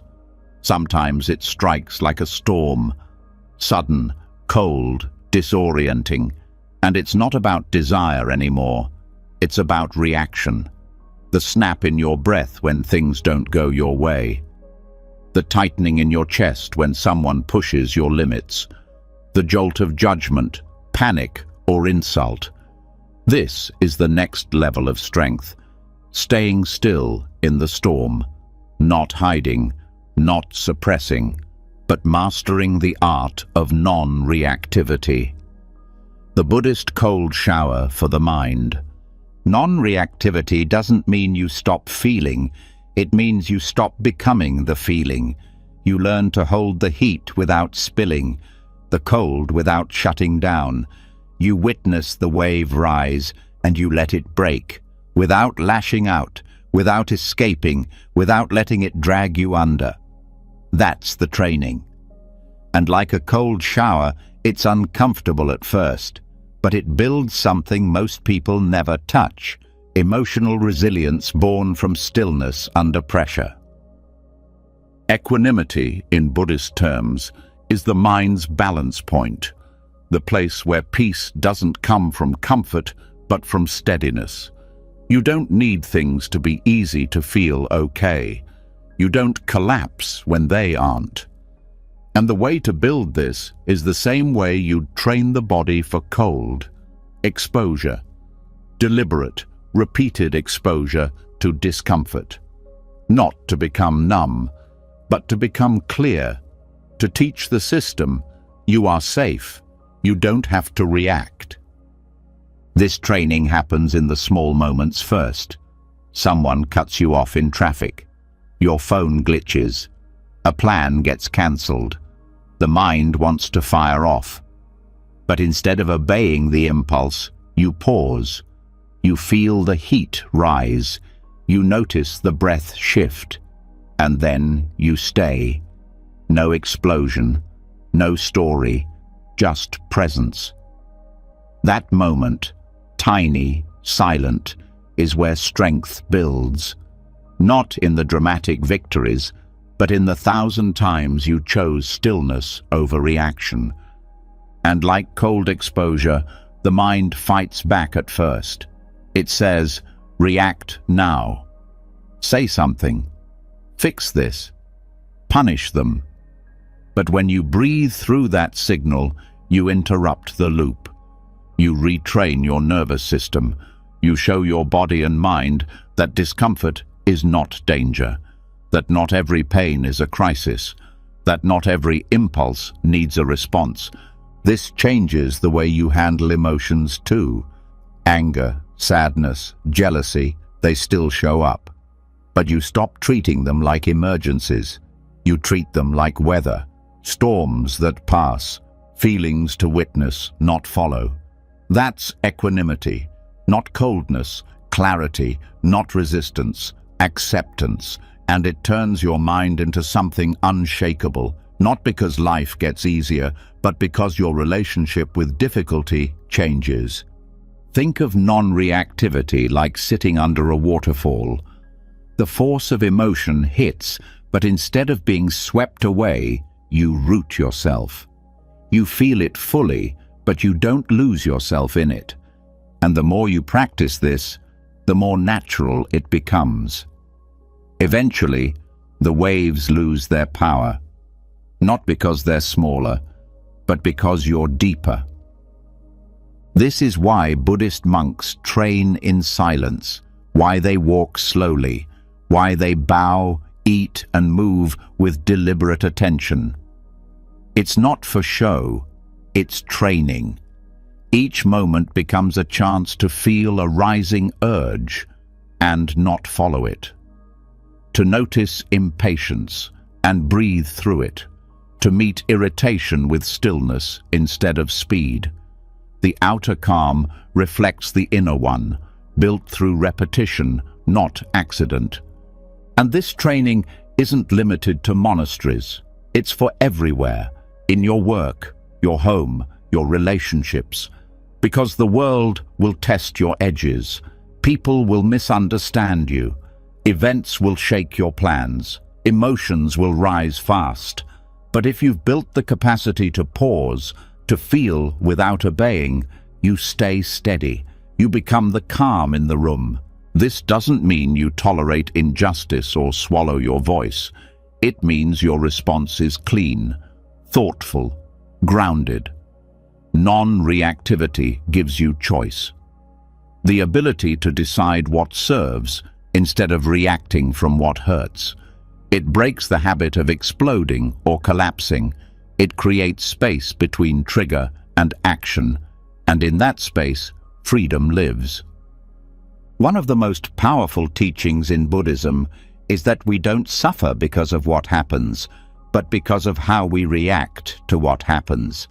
The event passes, the reaction lingers, it repeats, it digs in. But when you train the mind not to cling to every emotion, not to chase or resist every wave, the suffering softens. You feel everything, but you carry none of it longer than needed. Even the body responds. When you stop reacting automatically, your nervous system learns that stillness is safe. The stress cycle shortens. The breath deepens. Your baseline calm increases.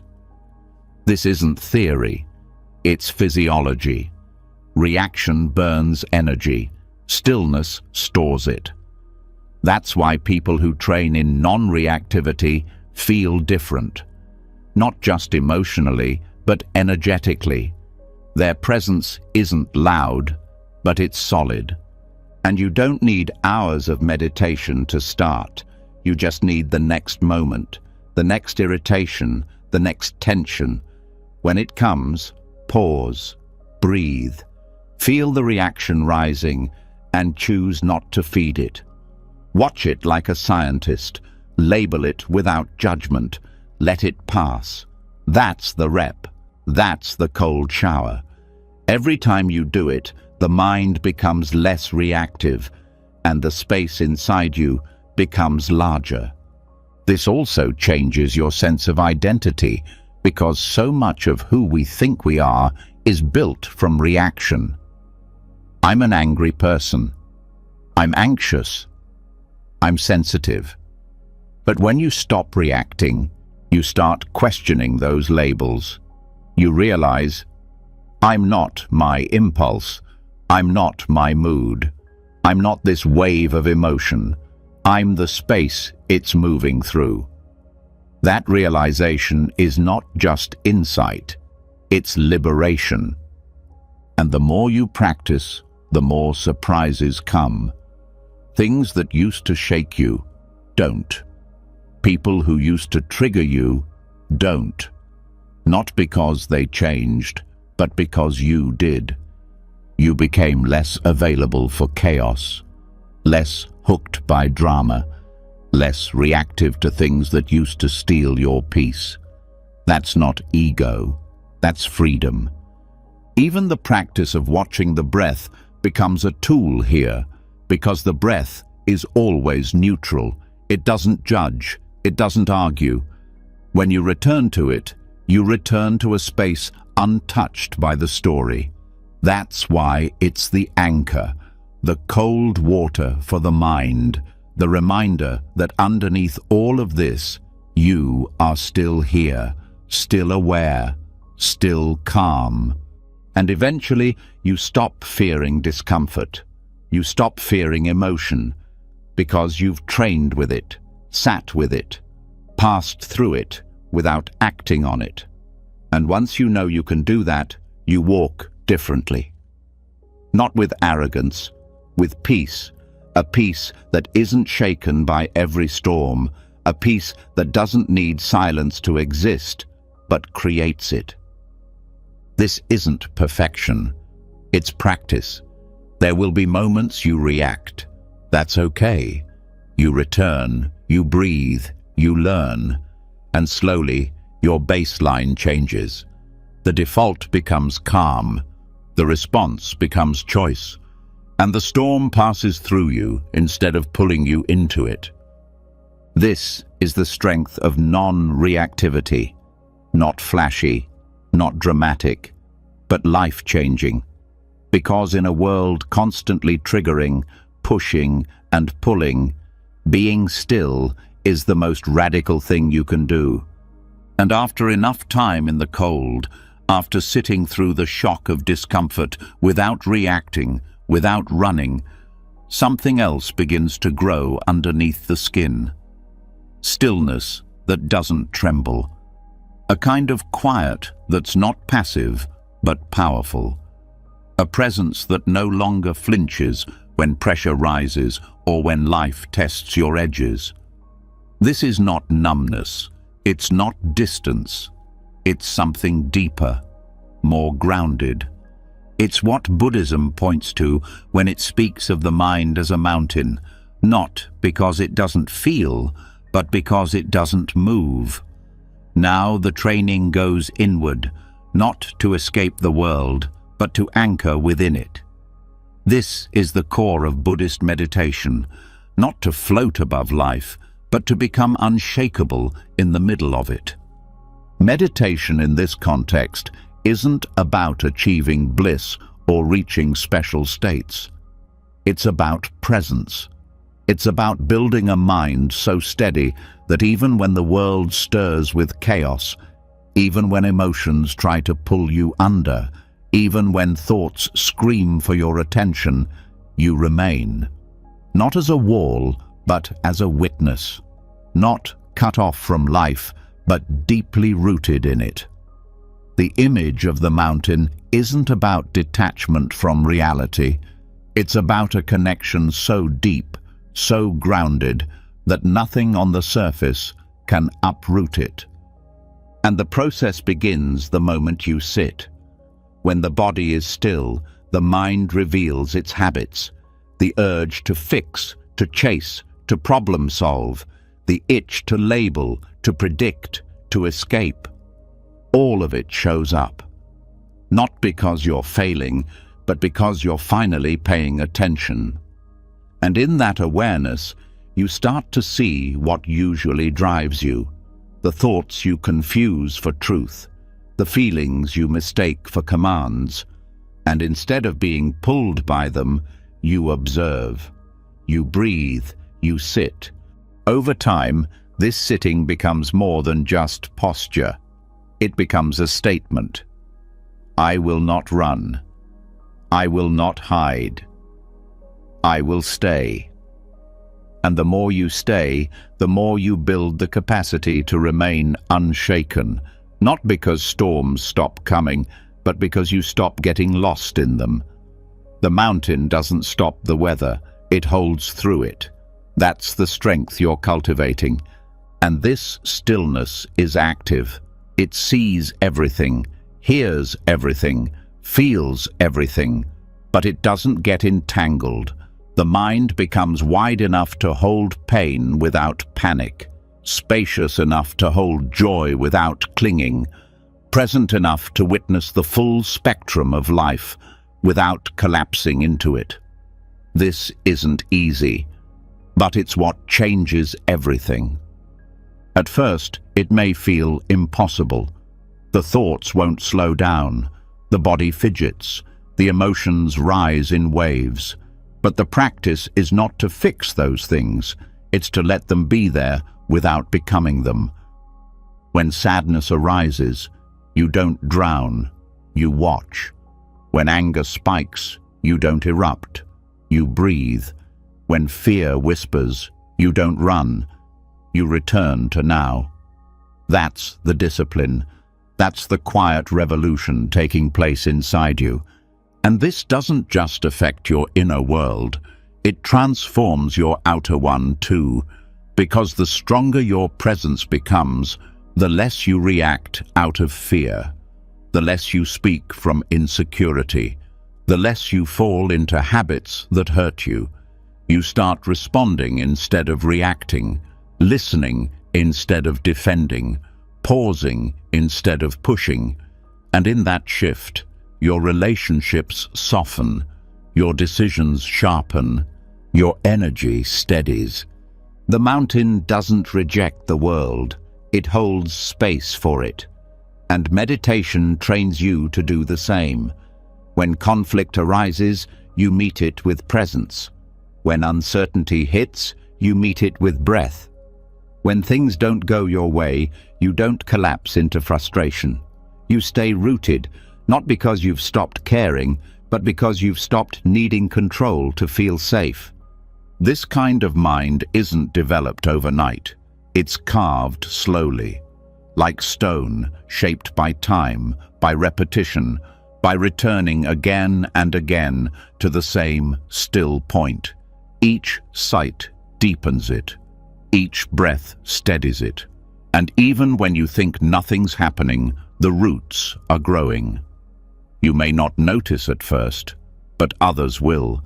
They'll feel something in you that doesn't shake the way it used to, that doesn't panic when plans change, that doesn't get thrown off by noise. And it's not because you've escaped life. It's because you've turned toward it fully and stayed. That's what builds the mountain. The willingness to remain when discomfort shows up, to face your own patterns without turning away, to meet silence not as an enemy, but as a home. Meditation also teaches that strength is not found in force, but in presence. You don't silence the mind by wrestling it. You calm it by watching. You don't stop thoughts by pushing them away.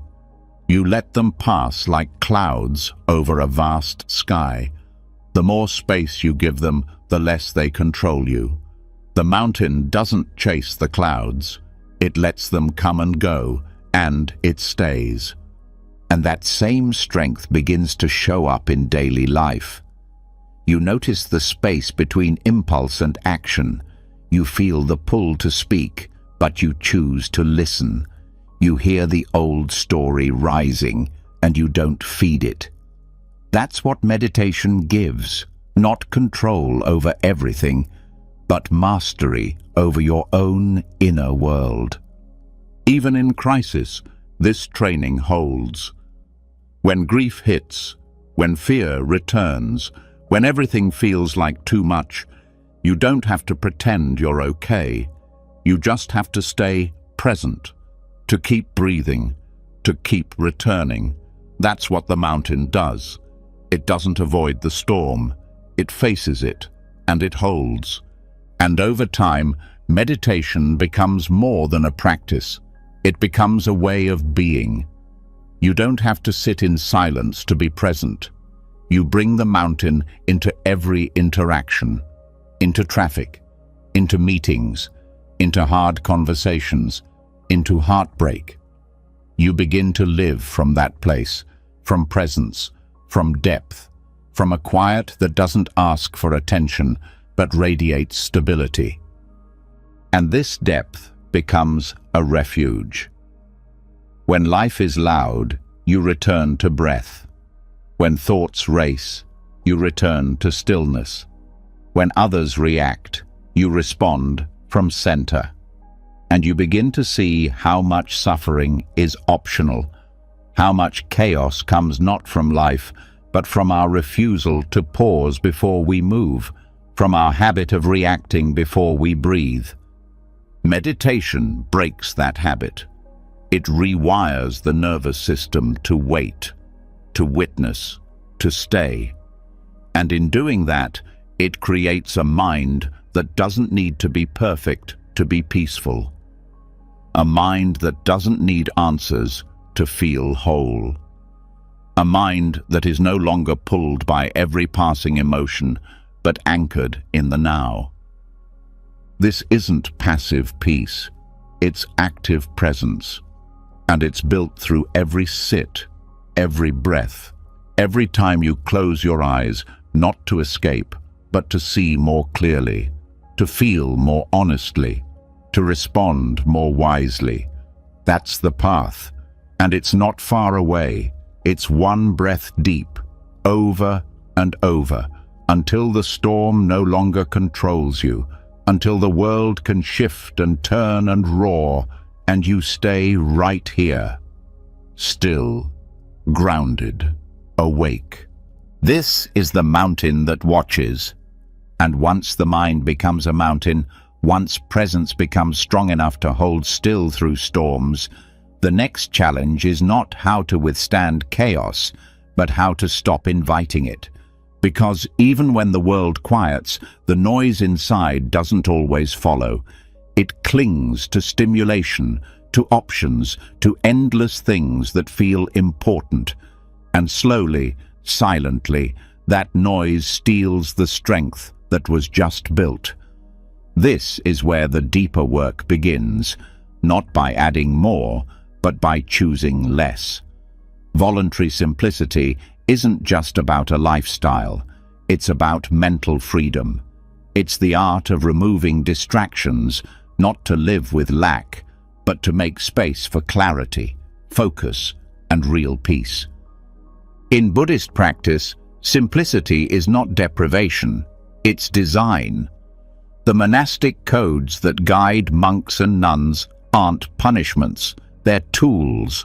Fewer belongings mean fewer decisions. Fewer decisions mean fewer mental loops. Less clutter outside equals less chaos inside. The whole system is built to reduce unnecessary friction, not because comfort is wrong, but because simplicity reveals what actually matters. What remains when the rest is stripped away isn't emptiness, it's strength. The mind is not naturally quiet. It pulls toward choice. It wants variety. It craves stimulation. But too much choice weakens resolve. Too many options split attention, and attention is power. Wherever it leaks, your energy follows. Simplicity trains that energy back into one place, this moment, this breath, this task. Not because it's trendy, but because divided focus is diluted living. And this isn't just about physical possessions. It's about commitments, habits, mental clutter. How many tabs are open in your mind right now? How much of your attention is held hostage by things you don't even care about deeply? Simplicity isn't about having nothing. It's about needing less, wanting less. And in that wanting less, building more space for stillness, for creativity, for connection. There's a reason monasteries look plain. It's not because beauty is denied, it's because distraction is. When your room is bare, the mind can't jump from object to object. It returns to the breath, to awareness. And this design spills into daily life. When you reduce the mental traffic, each moment becomes sharper. You stop multitasking.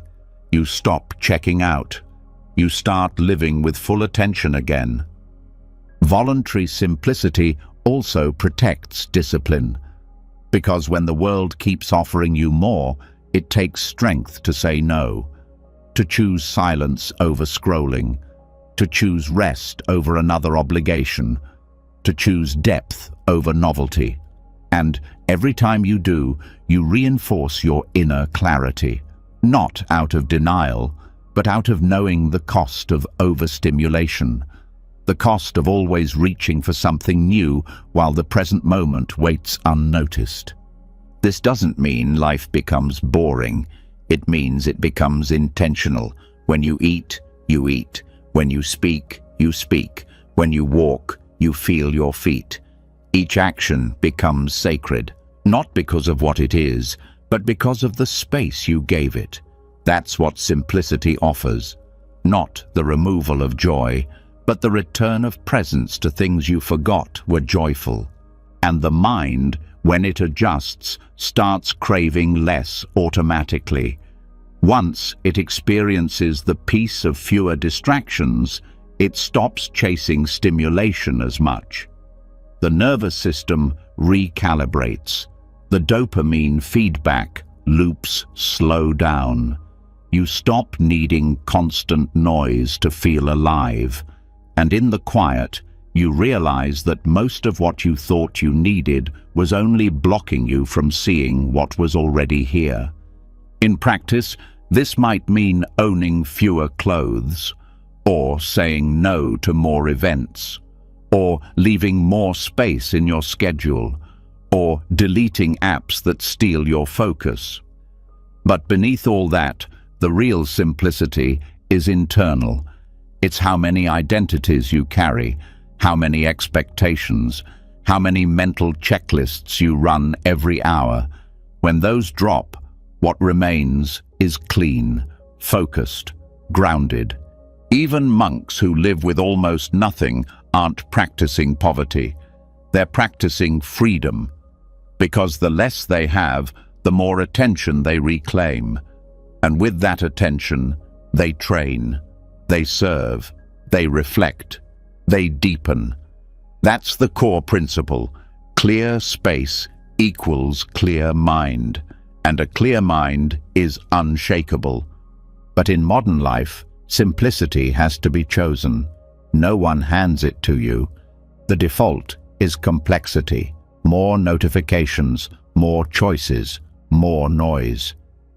Choosing less becomes an act of rebellion, not against the world, but for your own peace. And that choice doesn't have to be extreme. One quiet morning, one unplanned evening, one walk without your phone. Each moment of less is a doorway into more. This also sharpens your values, because when you reduce the noise, what matters most becomes obvious. You stop spreading yourself thin. You stop saying yes to things that don't align. Simplicity becomes a filter, not just for stuff, but for decisions. You ask, does this nourish or distract? Does this add to peace or pull me away from it? And that filter protects your energy like nothing else. And simplicity reveals another gift, contentment. Not the kind you force, the kind that arrives when there's space for it, when you're no longer comparing, no longer racing, no longer convincing yourself that happiness is one more thing away. In the space left by simplicity, gratitude grows. You start seeing the ordinary as beautiful again. You start noticing the sky, the breath, the texture of silence. This is also why monastic schedules are repetitive. The same meals, the same robes, the same rhythm. Because removing novelty doesn't kill joy. It deepens presence. Without chasing something new, the mind relaxes into what is, and what is becomes enough. In that enoughness, strength grows, not the strength of control, but the strength of not needing to control everything. And you don't have to become a monk to feel this. You just have to practice letting go of the extra, not with harshness, with wisdom. Look at your space, your habits, your mind. Ask what's useful and what's just noise. Ask what you'd keep if your peace was the goal, not your image, not your productivity, just your peace. And let the answers guide you. Maybe you stop checking the news 10 times a day. Maybe you stop chasing the perfect plan. Maybe you stop overcommitting out of guilt. Each time you remove something that scatters your mind, you reclaim a piece of your strength. The kind of strength that doesn't show up in busy schedules, but in grounded choices. And in relationships, simplicity softens things too. You stop needing people to perform. You stop performing yourself. You start valuing presence over perfection, a real conversation, a shared silence, time that doesn't need to prove its worth. That's what simplicity brings, depth, not through intensity, but through consistency. This way of life isn't flashy, but it's powerful, because when you're not constantly chasing, you can finally receive. When you're not buried in complexity, you can finally breathe. And when your mind isn't full of noise, you can finally hear the quiet truth underneath it all, that you don't need more to be whole. You just need space. And when the clutter is cleared, when life is trimmed down to its essence and the mind finally has room to breathe, something strange begins to happen. You stop needing to win every argument. You stop feeling the pull to prove yourself. The urge to react, to defend, to push back at every discomfort no longer feels necessary. Because simplicity hasn't just lightened your surroundings, it's softened the need for conflict. And now, the deeper lesson reveals itself. True strength isn't always shown by action, it's often shown by restraint. Buddhism calls this wisdom, the wisdom of knowing when not to fight. In a world that constantly tells you to speak up, fight back, be bold, and always stand your ground, this idea might feel like weakness, but it isn't. Non-resistance, when done from awareness, not fear, is a power most never develop. Because anyone can react, anyone can shout, anyone can strike back when they feel threatened. But to pause, to assess, to choose peace over ego, that's control, that's mastery, that's strength disguised as stillness. This doesn't mean letting people walk over you. It doesn't mean avoiding confrontation out of fear. It means developing the inner clarity to know which battles are truly worth your energy, and which are simply invitations to lose your peace. It's the difference between instinct and intention begins where reactivity ends. Buddhist teachings emphasize non-attachment, not only to objects or outcomes, but also to being right, to having the last word, to getting recognition. So many fights are just ego battles, trying to defend a self-image that's not even real. And when the identity loosens, so does the urge to protect it.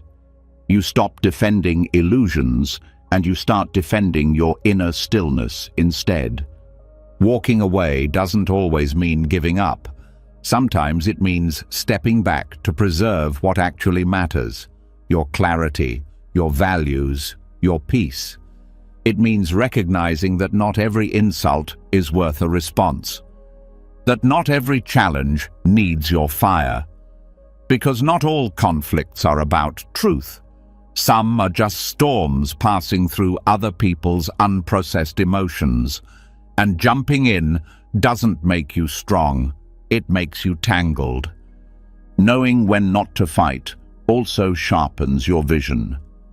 You start to see patterns, which arguments repeat, which dynamics drain, which situations only pull you further from the person you're training to become. And instead of diving into every emotional whirlpool, you stand at the edge, you breathe, you watch, you wait. And in that waiting, you choose your next move from awareness, not emotion. This is what the Buddha did again and again. When challenged, he often remained silent, not because he didn't have answers, but because he understood the energy behind the question. Was it coming from genuine curiosity, or from the need to trap, to test, to provoke? He wasn't reactive, he was deliberate. He didn't lose power in silence, he owned it. And that's what this training gives you. The ability to hold your center when others lose theirs. The ability to walk away, not with shame, but with strength. The ability to respond without being dragged into battles that leave everyone more broken than before. Even in relationships, this wisdom heals. Not every disagreement needs a verdict. Not every misunderstanding needs to be dissected. Sometimes, the deeper strength is in choosing to stay quiet until the heart is calm, until the heat has passed, until the truth can be spoken without the need to win. This doesn't mean suppressing, it means choosing. Choosing the moment, choosing the tone, choosing whether the outcome is worth the emotional cost. And if it's not, choosing to let it go, not out of weakness, but because you're building a life that's not fueled by conflict. And this choice is subtle. It happens in real time, in the pause before you respond, in the silence after someone provokes you, in the breath you take before deciding whether to send that message, say that sentence, make that move. These small gaps are where strength is forged, because anyone can speak, but it takes depth to be silent with purpose. It also takes courage, because the ego hates silence. It feels like losing, it feels like shrinking, but it isn't. It's refinement. When you walk away with clarity, with dignity, with peace, you've already won. Because no argument is worth losing your presence for. No clash is worth shattering your stillness. That stillness took work. It took sitting with discomfort, unlearning old patterns, facing your shadows. Don't trade it for a moment of being right. There's a story in Zen of a monk who was insulted by a passerby. Instead of responding, he bowed gently and walked away. Later, another monk asked him why he didn't say anything. He replied, "If someone offers you a gift and you don't take it, who does it belong to?" That's the principle, not rejection, but non-participation. Let the energy stay where it started. Let the storm pass without opening your door to it. This kind of strength isn't recognized by the world often. It's quiet, invisible, but it builds something unshakable. You become the person who doesn't panic under pressure, who doesn't lash out when misunderstood, who doesn't crumble when others bring chaos. And slowly, people feel it. They stop expecting you to engage in every fire. They begin to trust your calm more than their own noise.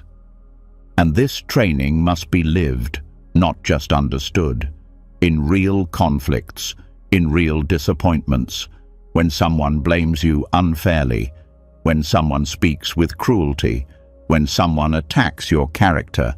That's when the lesson is tested. Can you pause? Can you choose stillness over revenge?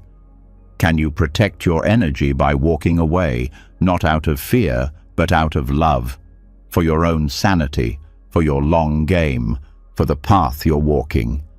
And when you do this, something else shifts. You begin to see how much suffering is recycled, how much conflict is a pattern, not a necessity. And you stop contributing to it. You break the loop. You interrupt the dance. And that interruption is where healing begins, not just for you, but for everyone watching. Because sometimes your silence teaches more than your words. Sometimes your restraint models a new way to respond. Sometimes your refusal to fight becomes a mirror for others to see their own reaction more clearly. And even if they don't see it, you do. You see who you're becoming, and that is reward enough. Letting go of the need to fight doesn't mean you become passive. It means you become precise. You conserve energy for the battles that truly matter, the ones inside, the fight to stay mindful, to stay kind, to stay steady when the world pulls you off center. And that inner battle is lifelong. It requires everything you've learned up to now: clarity, presence, simplicity, stillness, and now restraint. And this isn't about never defending yourself. It's about choosing when and how to do it from a place of strength, not insecurity. Some fights are sacred. Some truths must be spoken, but you'll know the difference because the voice that speaks from wisdom never rushes, never shouts, never needs to crush the other to stand tall. It simply speaks, and then it returns to stillness. This is the art of strategic retreat, of stepping back to protect what's real, of refusing to lose your peace over someone else's chaos. And in doing so, you build the kind of strength that no insult can shake, the kind of courage that doesn't roar, but endures. And when you've chosen not to fight, when you've stepped back with clarity instead of lunging forward in ego, the space you create doesn't feel like surrender. It feels like freedom. But that freedom, as real as it is, will still be tested, because the world doesn't stop throwing shadows just because you've stopped chasing them. People will still misunderstand you, some will insult, some will lie, and injustice will still happen, no matter how centered you are. This is where the next layer of strength is built, not in how loudly you respond, but in how deeply you remain untouched. Now the mind must learn what few ever do, how to stay unshaken when the world tries to shake you. Buddhist teachings have long emphasized the need for inner protection. Not walls, not emotional armor in the traditional sense, but a kind of mental training that makes the mind resilient without making it hard. A state of presence so refined that even when someone throws their worst words at you, it doesn't stick. Not because you don't care, but because you know where value lives, and it's not in their judgment. This training begins with redefining what it means to be harmed. Most people believe that an insult is harm, that humiliation is damage, that being wronged automatically means losing peace. But Buddhism invites a sharper question. What exactly is being harmed? The body, the reputation, the identity? When you stop identifying with these things, you realize that insult only lands if there's something in you clinging to the image it attacks. If someone calls you a name and you have no attachment to that identity, the word passes through you like wind through trees. But if you cling to who you think you are, strong, smart, respected, then anything that threatens that self-image becomes painful. This is where suffering is born. Not in the words themselves, but in the places they land. And Buddhist practice is about clearing those landing zones. One of the techniques used to train the mind for this is contemplation of the self as empty. This isn't nihilism, it's liberation. If there's no solid, unchanging me to defend, then no insult can pierce anything permanent. Thoughts come and go, emotions rise and fall, identities shift with context. And when you start to see the mind this way, as something fluid, not fixed, you stop needing everyone to see you the same way all the time. This doesn't make you passive, it makes you rooted. You don't bend in every windstorm, you stand like a tree whose strength doesn't come from looking unshaken, but from not needing to respond to every breeze. This is not indifference. It's the result of deep seeing, a kind of emotional intelligence that doesn't just feel, it understands, and that understanding becomes your shield. There's also a Buddhist practice called metta bhavana, loving kindness meditation. It's not just about sending goodwill to friends or people you like. It includes sending goodwill to those who've hurt you, not because they deserve it, but because holding hatred keeps the insult alive inside you. The moment you begin offering compassion, even to those who attack you, the sharpness dulls. You stop being the victim of their pain, and you become a witness to it. And in that shift, you gain a superpower. Not because you don't feel pain, but because you stop carrying pain that isn't yours. Someone's words might sting, someone's cruelty might burn, but instead of letting that pain become your identity, you learn to feel it, acknowledge it, and release it. That release is what builds an unshaken mind. A mind that experiences deeply but doesn't cling to experience. Another technique used is mindfulness of reaction. Every time you're criticized, every time someone speaks to you unfairly, the mind reacts. Tightness, anger, the urge to defend, and most people obey that urge. But mindfulness creates a pause. You feel the reaction rise, and instead of acting on it, you name it. There's anger, there's pain, there's the urge to attack back. And in that naming, space opens. The emotion is no longer you, it's just something passing through. This space is everything, because in that space, you can choose a response that protects your peace instead of your pride. You can say nothing, or you can speak with clarity instead of heat.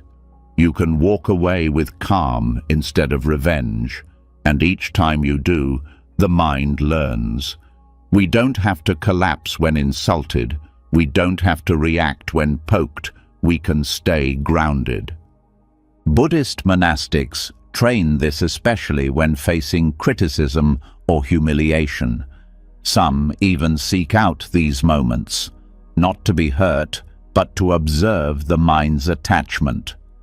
If you can hear a false accusation and feel your heart race, you've discovered where your clinging lives, and in that awareness, you begin the work of dissolving it, not to become numb, but to become free. Freedom is the real goal here, not control, not perfection. Freedom from the emotional strings others try to pull. Freedom from needing everyone to agree.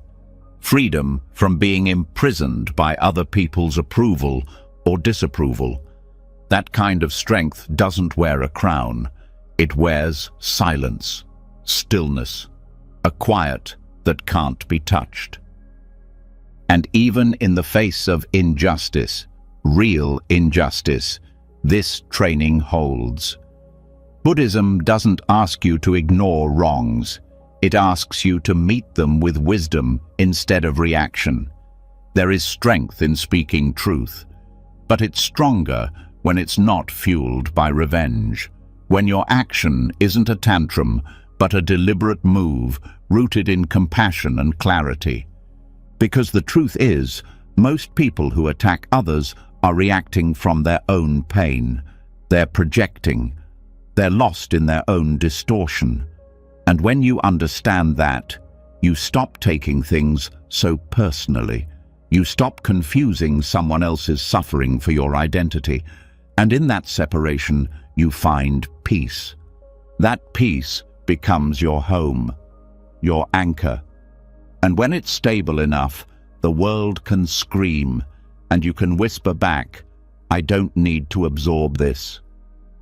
That's not denial, that's discernment. Knowing what to hold and what to release. Knowing which words matter and which ones are just echoes of someone else's storm. This also transforms how you talk to yourself, because the worst insults often come from within: the shame, the regret, the inner critic. And all the techniques you use to face outer attacks apply here too. You observe, you breathe, you notice the story, and you don't feed it. You return to presence, to what's real, to what's happening now, not what happened years ago, not what could have been, not what others think. Just now. And in this now, there's nothing to defend, nothing to prove. Just breath, just awareness, just the quiet knowing. I am not what they say. I am not what I fear. I am not the roles I play. You are presence, consciousness, the space in which all of this happens, but not the content itself. This isn't an idea, it's a lived experience, and the more you return to it, the stronger you become. Not by building walls, but by realizing you don't need them, because the things that used to pierce you don't land anymore. There's nowhere for them to stick. That's the unshaken mind. Not immune to pain, but no longer run by it. Not afraid of conflict, but no longer owned by it. Not desperate for peace, but radiating it from within. That's the kind of strength you carry quietly, the kind that can sit in a room full of chaos and remain untouched. Not because you're special, but because you've trained, and the training never ends. But every moment of awareness adds a layer of protection, not a wall, but a space, a clarity, a confidence that says, I know who I am, I know what I value, and no insult, no injustice, no moment of humiliation will take that away. This is not arrogance. It's alignment with what's true, with what's eternal, with the part of you that cannot be broken by words or warped by opinion. That's what you're building. And once the mind has been trained to remain unshaken, once insult, injustice, and humiliation lose their grip, there's something underneath that strength still waiting to be uncovered, a depth that goes beyond calm, beyond stillness, something radiant, not fragile like glass, not heavy like stone, but piercing, luminous, and unbreakable.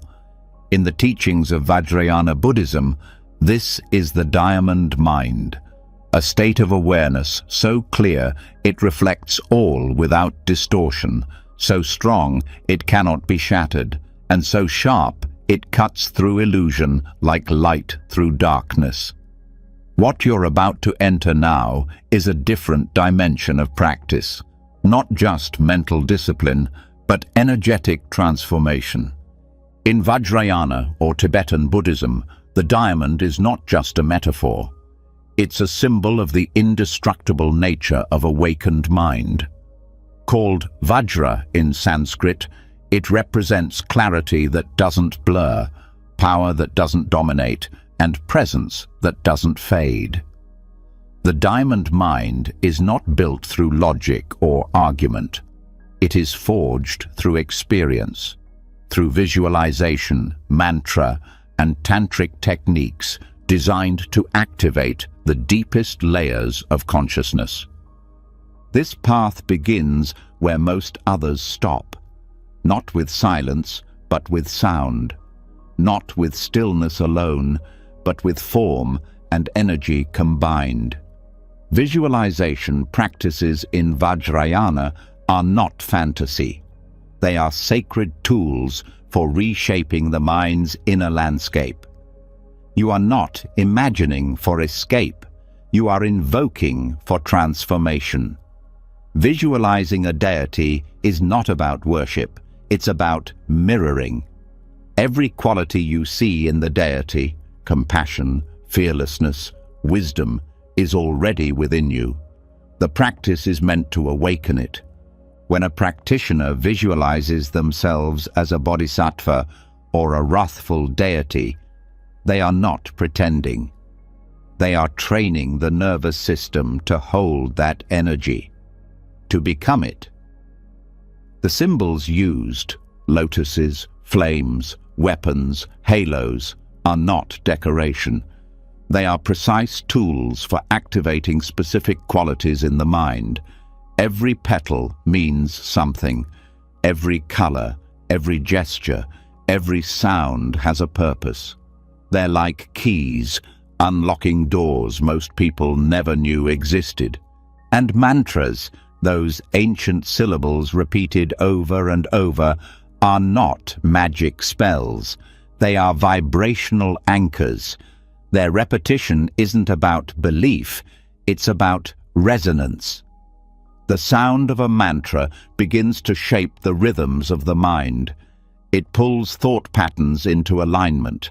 It interrupts noise and installs clarity. Reciting a mantra isn't about escape. It's about return. Return to the deepest part of you that already knows how to stand in fire without burning. The diamond mind is not achieved by avoiding suffering. It's achieved by walking straight into it, with tools that protect you not by shielding you, but by transforming the way you relate to pain. Visualization does this by changing what the mind sees when difficulty arises. Instead of seeing yourself as a victim, as small, as overwhelmed, you see yourself as expansive, illuminated, empowered. You see the qualities of awakened mind already present. And through that seeing, you begin to live differently. In Vajrayana, even wrath has a place. Fierce deities with flaming hair and wild eyes are not images of rage. They are symbols of fierce compassion, the kind of power that cuts through delusion, not to destroy, but to liberate. When you face fear or ego with that energy inside you, you stop negotiating with doubt. You burn through it, not with violence, with clarity, with presence, with an unshakable connection to what cannot be broken. This practice is not casual. It requires preparation, a steady foundation of ethics, mindfulness, and discipline. Vajrayana does not skip the groundwork. It builds on it. And once that foundation is strong, the symbolic techniques deepen what's already there. They don't replace the basics. They unlock their full potential. The diamond mind is also trained in the body, not through tension, but through subtle awareness. Vajrayana includes practices like inner fire meditation, working with subtle energy channels in the body to generate clarity and warmth. The breath is visualized as light, the body as transparent. Emotions are met not just as sensations, but as flowing energy that can be redirected, not suppressed. You don't kill anger. You transform it into precision. You don't numb desire. You refine it into devotion. This is alchemy, not rejection, but transformation. And the strength that arises from this isn't loud. It's stable. When someone tries to shame you, the diamond mind sees the truth behind the words. When a situation turns chaotic, the diamond mind doesn't panic. It shines. When old fears surface, they are met not with collapse, but with presence that cuts through illusion, like a blade, like a beam, like a diamond catching light. This is also where duality begins to dissolve. In Vajrayana, the ordinary and the sacred are not separate. Your body is not an obstacle. It's a vehicle. Your breath is not mundane. It's a bridge. Your life, even in its messiest moments, is not a distraction from the path. It is the path. The mind doesn't have to become perfect to be indestructible. It just has to stop identifying with its distortions and start training its gaze on truth. Truth in this tradition is not just awareness of impermanence, it's direct realization of your own nature. The part of you that is not born and does not die, not as belief, but as felt experience. Vajrayana uses every tool available, sound, image, movement, imagination, to wake you up to that nature. And once it's seen, it cannot be unseen. That's what indestructibility means. Not that you won't feel pain, but that your core clarity will not break under it. Even death is viewed differently. In Vajrayana, teachings on the bardo, the transitional state after death, the same techniques are used. Visualization and mantra help the practitioner stay awake during the most disorienting transitions. The diamond mind, trained in life, remains clear even when the body dissolves. Fear may arise, but it doesn't control. Confusion may appear, but it doesn't stick, because the awareness has been trained to remain lucid, to recognize illusion and return to essence. This kind of mental power isn't exclusive.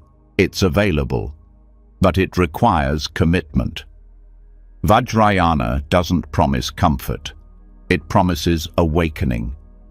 And awakening, in this path, means stripping away everything that isn't your true nature, until what's left is indestructible, not because it's armored, but because it's real.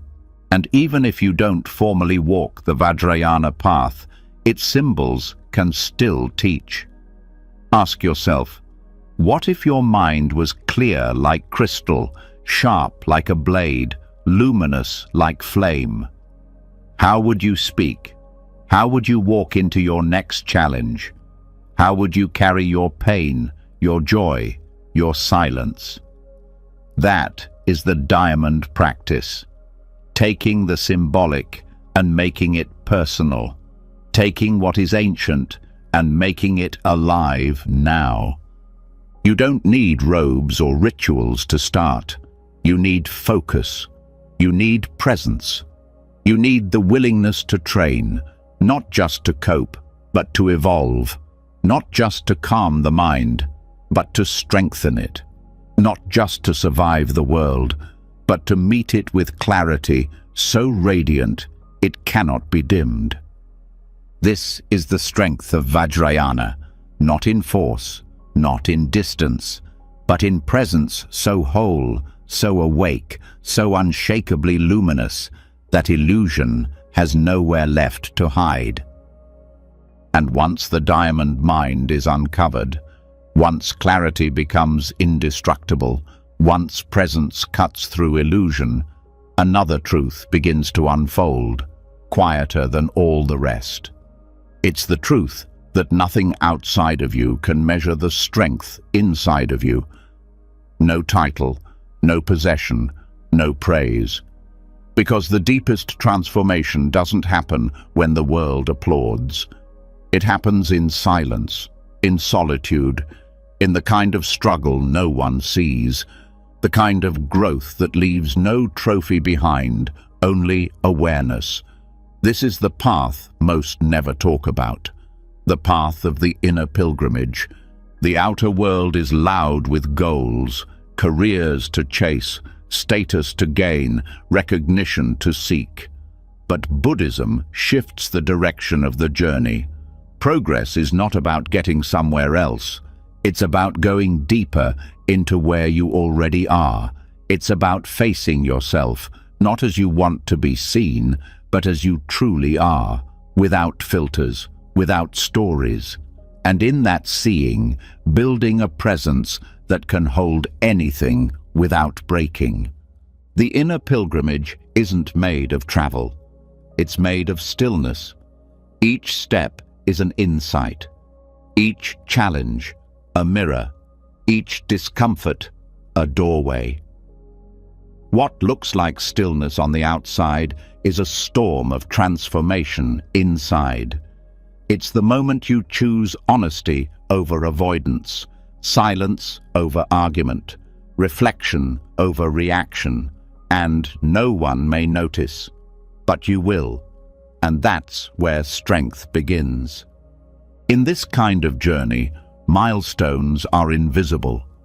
There are no certificates for overcoming your own fear, no applause for forgiving someone who will never say sorry, no spotlight for sitting through a wave of sadness without needing to escape.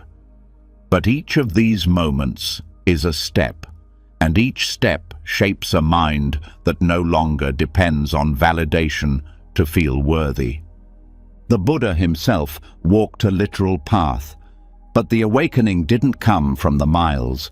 It came from the surrender, from the deep confrontation with suffering, illusion, impermanence. His journey outward led inward, and every teaching since points us in the same direction. Stop chasing the world, start facing your own mind. Because the truth is, most pain doesn't come from what's happening. It comes from how the mind relates to what's happening. The inner pilgrimage is the process of changing that relationship, learning to meet pain with compassion instead of resistance, to meet joy without clinging, to meet confusion with curiosity instead of fear. This journey requires no permission, no perfect conditions. You don't need to be in a temple. You don't need a teacher watching. It happens when you wake up and face the thoughts you don't want to think. When you sit quietly instead of distracting yourself. When you look honestly at your habits, your reactions, your cravings, and instead of judging, you stay. You watch. You learn. And that learning is real progress, because each insight, each small shift in perception, builds a mind that is less shaken by the outside world. You don't get there in a straight line. You circle back. You revisit old patterns with new eyes. You fall down and get up, not because someone told you to, but because you've seen that standing is its own reward. Even your darkest moments become steps on this path, times when everything fell apart, when you were forced to let go, when silence was all that was left. These moments don't set you back. They deepen you. They crack the surface and expose something truer underneath. Pain becomes teacher. Loss becomes mirror. Confusion becomes fuel. The inner pilgrimage teaches you that strength isn't about getting through life untouched. It's about letting life touch you deeply without losing who you are. It's about staying present even when it hurts, even when nothing makes sense, especially then, because that's when transformation happens, not in the comfort, but in the surrender. And as you walk this path, something unexpected starts to happen. The things that used to define you begin to fade. The roles, the labels, the expectations. You don't need them as much. You start measuring progress in terms of peace, not performance. In terms of self-honesty, not self-image. In terms of how gently you can meet the parts of yourself you used to reject. This doesn't mean you stop achieving. It means achievement no longer defines your worth. You can succeed without needing success to fill a hole. You can contribute without losing yourself in the outcome. You can serve without making it about being seen. That shift doesn't make your life smaller. It makes your presence larger. Because you're no longer fractured between who you are and who you're pretending to be. The inner pilgrimage also transforms how you relate to others. You stop needing them to act a certain way for you to feel okay. You stop projecting your wounds onto their behavior. You stop expecting people to complete what only your own awareness can hold. Relationships become cleaner, softer, built not on need, but on presence. And when challenges come, and they always will, the mind you've trained through inner journeying won't collapse. It won't panic. It will watch, respond, hold steady. Not because it's above emotion, but because it's practiced staying with emotion without being consumed. That practice becomes your foundation. A kind of groundedness no one can take. Even your inner critic starts to lose its power. Not because it disappears, but because you stop believing it. You hear the old voices, but you recognize them as echoes, not truth. You don't fight them. You let them pass. You return to now, again and again, and that returning becomes your strength. This journey also strips away comparison, because when your progress is measured inwardly, you stop comparing your life to others. You stop measuring your timeline against someone else's. You stop needing to match their pace or mirror their path. Your growth becomes intimate, private, sacred, and that makes it real. The inner pilgrimage is also about remembering, not becoming something new, but returning to what was never broken. The part of you that has always known silence, always known stillness, always known how to breathe in the middle of chaos and still feel whole. That part was never lost, only buried, and each step of the inner path uncovers it.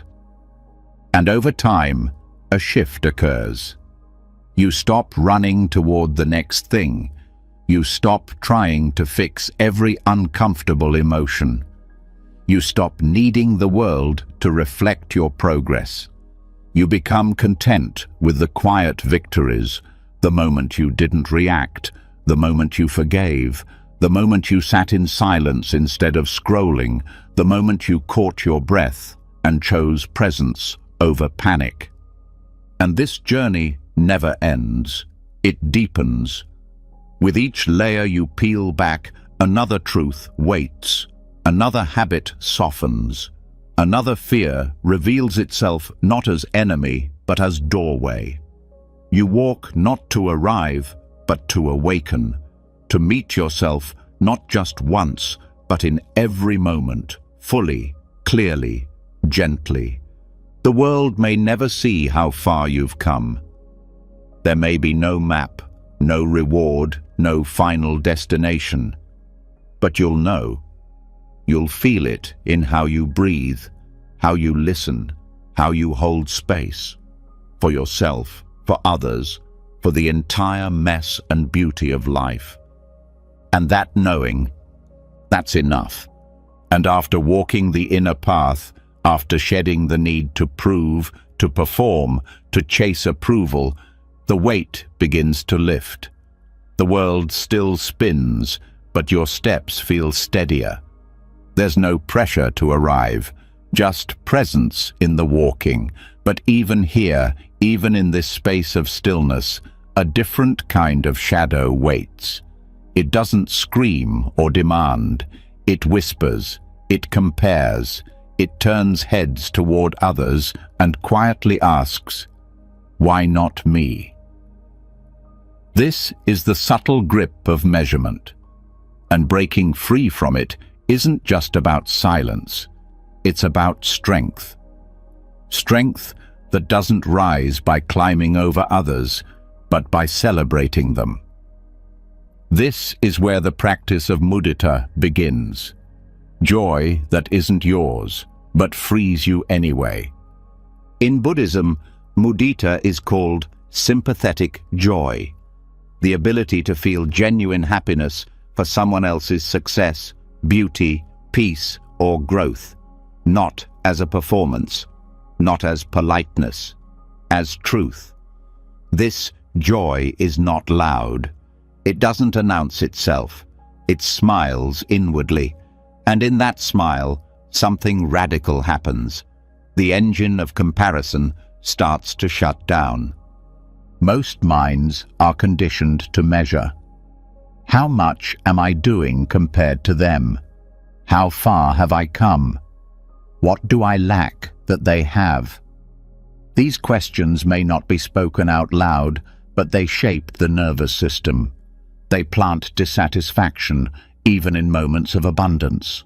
Comparison tightens the breath. It blinds the eyes. You could have everything you once prayed for and still feel behind if your gaze is always tilted toward someone else. But mudita flips that script. It trains the mind to find joy in the success of others, not because you get something from it, not because it's expected, but because joy is expansive, because celebrating someone else doesn't take away from you, it actually gives back. Every moment of jealousy contracts the heart.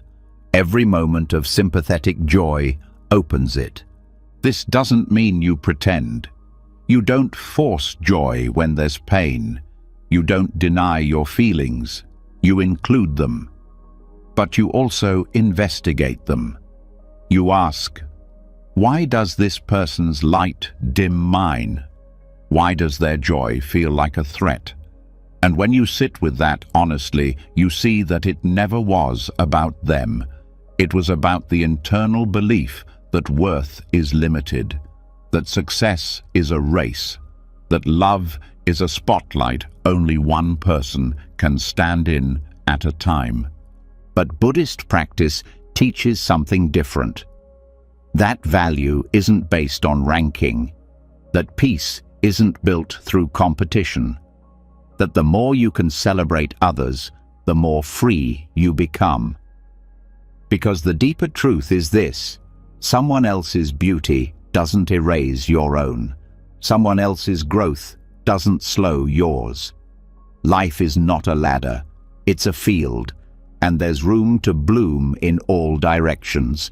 The mind might resist this at first. It will say, if they win, I lose. If they're praised, I'm forgotten. These thoughts are habits, not facts, and they come from a scarcity mindset, a belief that love, worth, success are resources that run out. But they don't. The more you give, the more you expand. The more you celebrate, the more you soften. Practicing mudita begins with awareness. You notice the spark of jealousy.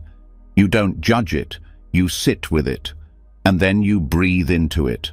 You ask, can I soften here? Can I feel happy for them, even a little, even if part of me still aches? That honesty is the doorway, because the point is not perfection, it's transformation. And when you practice mudita consistently, something else happens. You stop keeping score. You stop counting likes, comparing milestones, measuring timelines. Your worth detaches from numbers, from roles, from expectations. It roots into presence, into action, into who you are when no one's watching. This is how quiet confidence is built, not the kind that needs applause, the kind that sits in a room full of successful people and feels no need to shrink or compete, the kind that says, I'm glad for you, and means it. Because your peace isn't threatened by someone else's light. In fact, their light helps you see more clearly.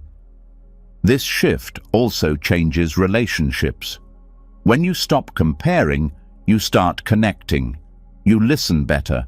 You speak with less performance. You love without trying to outshine. And in that simplicity, people feel safer. Walls drop. Egos soften. Conversations deepen.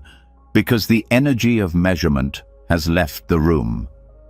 And this practice doesn't just apply to peers, it applies to everyone. The person who seems ahead, the one who got what you wanted, even the stranger living the life you dream of. When mudita is alive, their joy becomes a reminder, not a threat, a reflection of what's possible, not a mirror of your lack. This doesn't mean you stop striving. It means you strive from wholeness. You still work, still grow, still pursue your vision, but not to catch up, not to prove.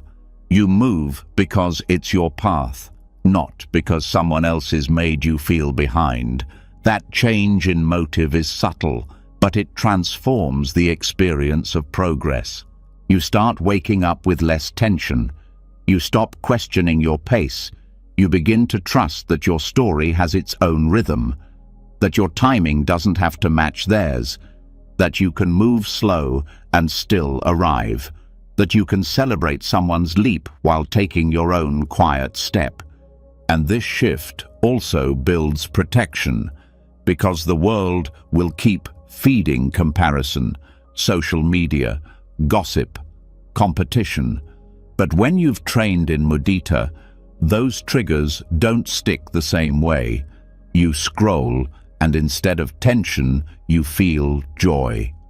You hear someone's good news, and your heart opens instead of tightens. That's not weakness, that's power. The kind of power that doesn't need to be loud to be real. And over time, this joy for others starts to reflect inward. You stop comparing yourself to old versions of you. You stop punishing yourself for not being further along. You begin to trust the unfolding. Not because it's perfect, but because it's yours. You stop needing to borrow someone else's journey to validate your own. This is the fruit of mudita. Not just kindness, not just love, freedom from envy, from insecurity, from the endless itch of not enough. You don't have to keep proving anything. You just keep showing up with presence, with peace, with a heart that stays open even when the world tempts it to close. And when setbacks happen, as they always do, the mind trained in mudita recovers faster, because it's not tied to ranking. It doesn't see failure as falling behind.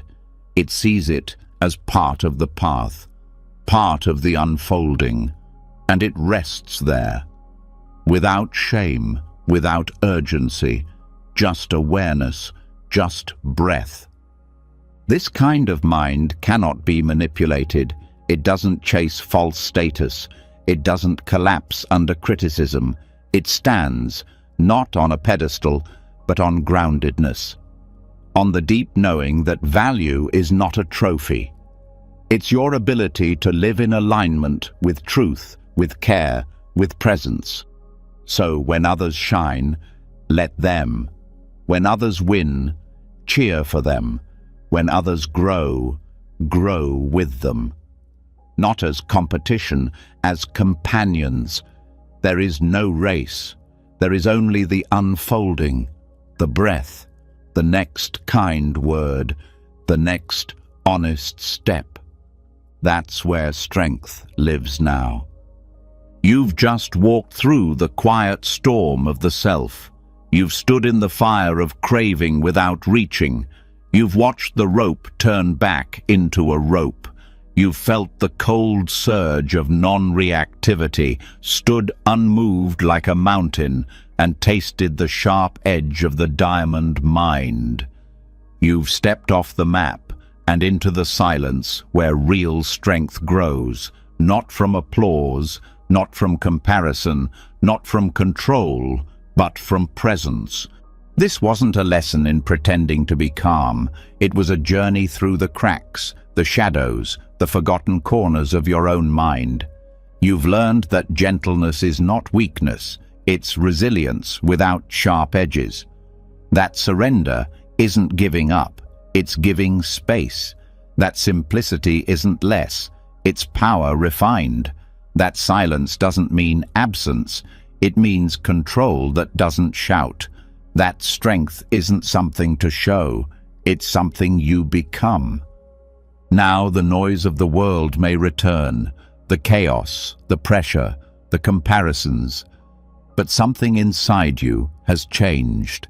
You'll feel it when someone tests your patience and you breathe instead of break. You'll feel it when jealousy knocks and you open the door with joy. You'll feel it when things fall apart and you remain seated in the middle of it all, grounded, still, present. That is inner strength. Not built in the gym, not built in the spotlight, built in the unseen hours, built in stillness, built in surrender, built in the way you choose to meet this very moment and the next. If this journey moved something in you, if a single insight landed and stayed, leave a comment and let us know which moment hit the deepest. Your words might help someone else wake up too. And if you want to keep building this kind of strength, real, quiet, unshakable strength, subscribe to the channel and hit the bell. There's more waiting, and we'll walk it together. Sleep well, grow strong, and stay soft where it counts.